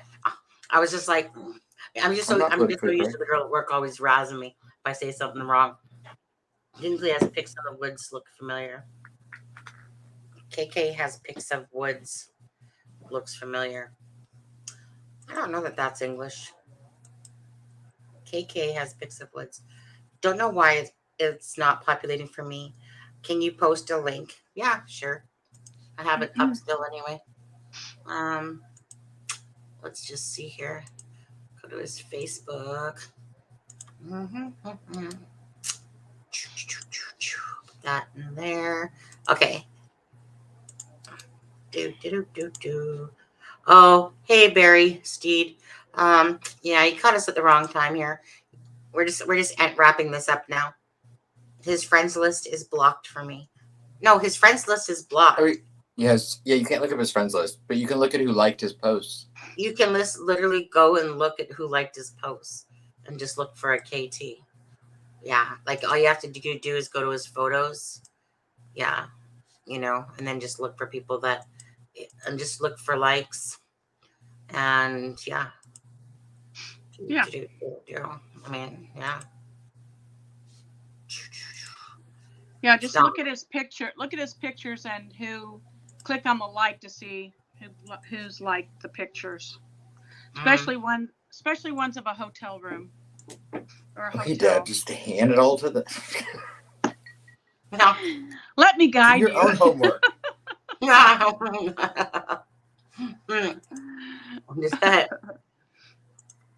love that picture with the freaking map and the money. You know what this reminds me of? I'm going to show it to you just because it makes me laugh. You see what this one reminds me of? It reminds me of Julian Powell as he lays out his shit to make it look like here's some scissors, some tweezers, some thread. Yeah. Type of idea. Maybe he was tracking where Greeno was. Greeno's in the green. In the green belt. All access. I love the all access the thing on the side there. Clearly he got it from his dad. I mean, his dad has a Poshmark account. What? I mean, what about Tony Klein screams Poshmark? I don't understand. I think that's so funny that he has a Poshmark profile. Poshmark, designer resale clothing. Yeah. I'm like, hey. Do you think that was a front for meeting people? Well, I think it's him trying to pretend he's this big baller. Look what I found. What? I don't know. Oh. I don't know what I found. I was just clicking on some random pictures that he has, and I don't know. Is that KT? Is that perhaps a K and a T? There you go, Kim K. Could be wrong. Kim K found it under the Monday Morning Magazine post. Yeah, there you go. Yeah. Maybe Tony's a crossdresser. They sell men's clothes on there too. Yeah, just funny where my fingers. Not an image I want to see. Okay, you guys, calling it a night now before I can hear him talking to his brother, to be honest. Get in there, little princess. I'm gonna start calling you that, little princess. Little princess. Did you need us to feed you onion rings, little princess? You know what? If you could, seriously, lay down. You know what? As I've gotten older, scratch your back and feed you onion rings. To be honest with you, I'm not gonna lie. When I go to work and I see the younger ones that are in their 20s now, I'm just like, too bad for you bitches. You guys still got 30, 40, 50 years to work before. That's going through my head, to be honest. They're like, I just have to send Anthony Greeno money really quick. I know. I'm going to have to keep my job.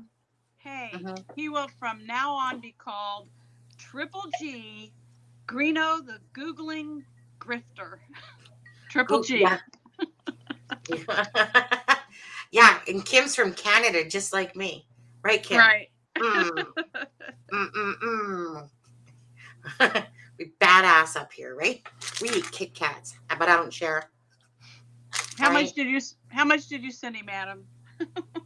How much did I Yeah. what? How much did you send him? Oh, How much did you send well, Greeno? nothing today. Well, You Greeno notice I will showed see- up right after Greeno went away. I think you should give him a private visit at his jail. I think he'd like the private visit more. I have so many prison letters to write tomorrow. Yeah. Just give him like a scratch and sniff dick, you know? But I actually have a really quick question. I don't mean to keep dogging on Greeno. I think he'll get what's coming to him. But Yeah. We can dog on him. since he's going to appeal the charges that he had the hearing on today, does that mean he gets to stay in the county jail until the appeal process plays out? I think so. Because I understand why people do that, so they don't get transferred into the correctional Right, to center. the correctional. Mm-hmm. Because it's nicer in a county jail. I don't know, because I would think that he would get transferred and then be brought back, like what I've seen. I didn't know. I didn't know. I think that But I don't know. I always assumed that if you're going through an appeal process, they keep you in the county jail. But I don't Is know. anybody That's what I was smart asking. in here now besides us? Because we obviously. Mama. Hey, Mama, Mama. you still there? She's our legal analyst. I reminds me And I of didn't know if Mama. maybe it's different state by state or what, because he's in Carroll County jail right now, right? Yeah. Well, unless they took him after his sentencing. I just hope that he drops his bar of soap every day. But you know what? Oh, No. there's still over 100 people in chat. Yeah, I know. 100 going down, people. Postpone the inevitable. I know. Anyways. Hit I don't that know. thumbs up, people. Watch the Yeah. video. Okay, you guys. Again, I don't know when I'm doing my next live. I don't think it's going to be tomorrow, though. That's fine. I have plans tomorrow night. And you know what? What is today? Hump day? Wednesday. Yeah. Okay, state by state different. Yeah. Okay. So Wednesday. Okay, thank you, Keystone. So So for Friday, probably. Yeah. If you guys are busy. Yeah. Friday. If not. I'm around Friday. Yes, that's right. Oh wait, my mom wants to talk. Oh, there. Oh wait, hold on. Wait. Is that really my mom? Right. Yeah. I want to check. Mama, is that you? Mama, was that you trying to come on?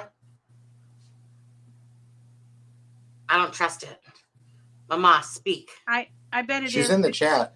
Yeah, I asked her to be the legal analyst on that, so she's probably gonna. Yeah, but Oh, I just that's want to probably know what it's it is. her. Mama, put it in our thing, in our chat. Mama, talk in our chat. Kim says she's in the ghetto south of Canada. I don't know. Yeah. Does Canada have a ghetto? She just put a heart in the chat. Did she? Okay. Yep, she says it's me. Okay. Hello, Mama. Hello.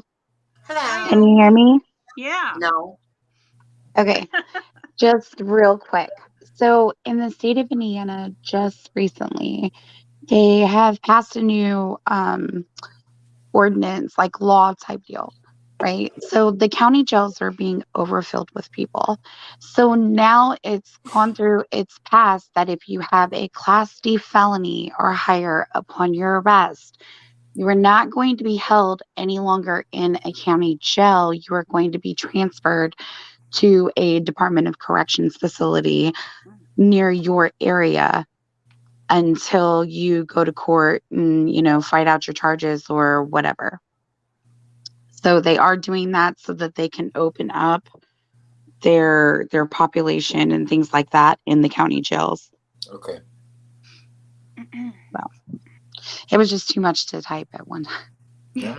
Did you catch any of Mel Roberts? You did, didn't you, Mama? No, I haven't. I'm actually about to sit down and watch it after this. See, Oh, she yeah, was in the please. show. Yeah, exactly. Okay, Mama, I gotta get going. It's 10:50 basically. Husband's already. Yeah, Yeah. Yeah. I mean, he's out there talking with his brother, but then he's gonna be like, about time. You just see it. And right. I'll just be like, honey, here's boobies. Go to sleep. Oh, Yeah. We love you, Mama. Have a I good love you Mama's guys at the too. ocean, I or miss not. you. Just on too. vacation. That's all. Yeah. Have it's okay. fun. Yeah. Love you, Mama. Love you guys Bye, too. Mama. Bye. Okay. Bye. Okay. Okay. How do we stop all these people from becoming criminals? Tie your kids to their freaking beds until they're 35. Yeah, I feel like right. then they'll be grown up by then. I'm not going there. No. Why? Because you're going to say tie them up to Well, no, their beds. because I don't think Keep- we should. Yeah, never mind. Keep them busy. Have mom and dad in their life. Yeah. Go to church. Give them love. There you go. Right. Yep. Yeah. Okay, we're gonna call it a night, guys. Make them get jobs. Night. Yeah.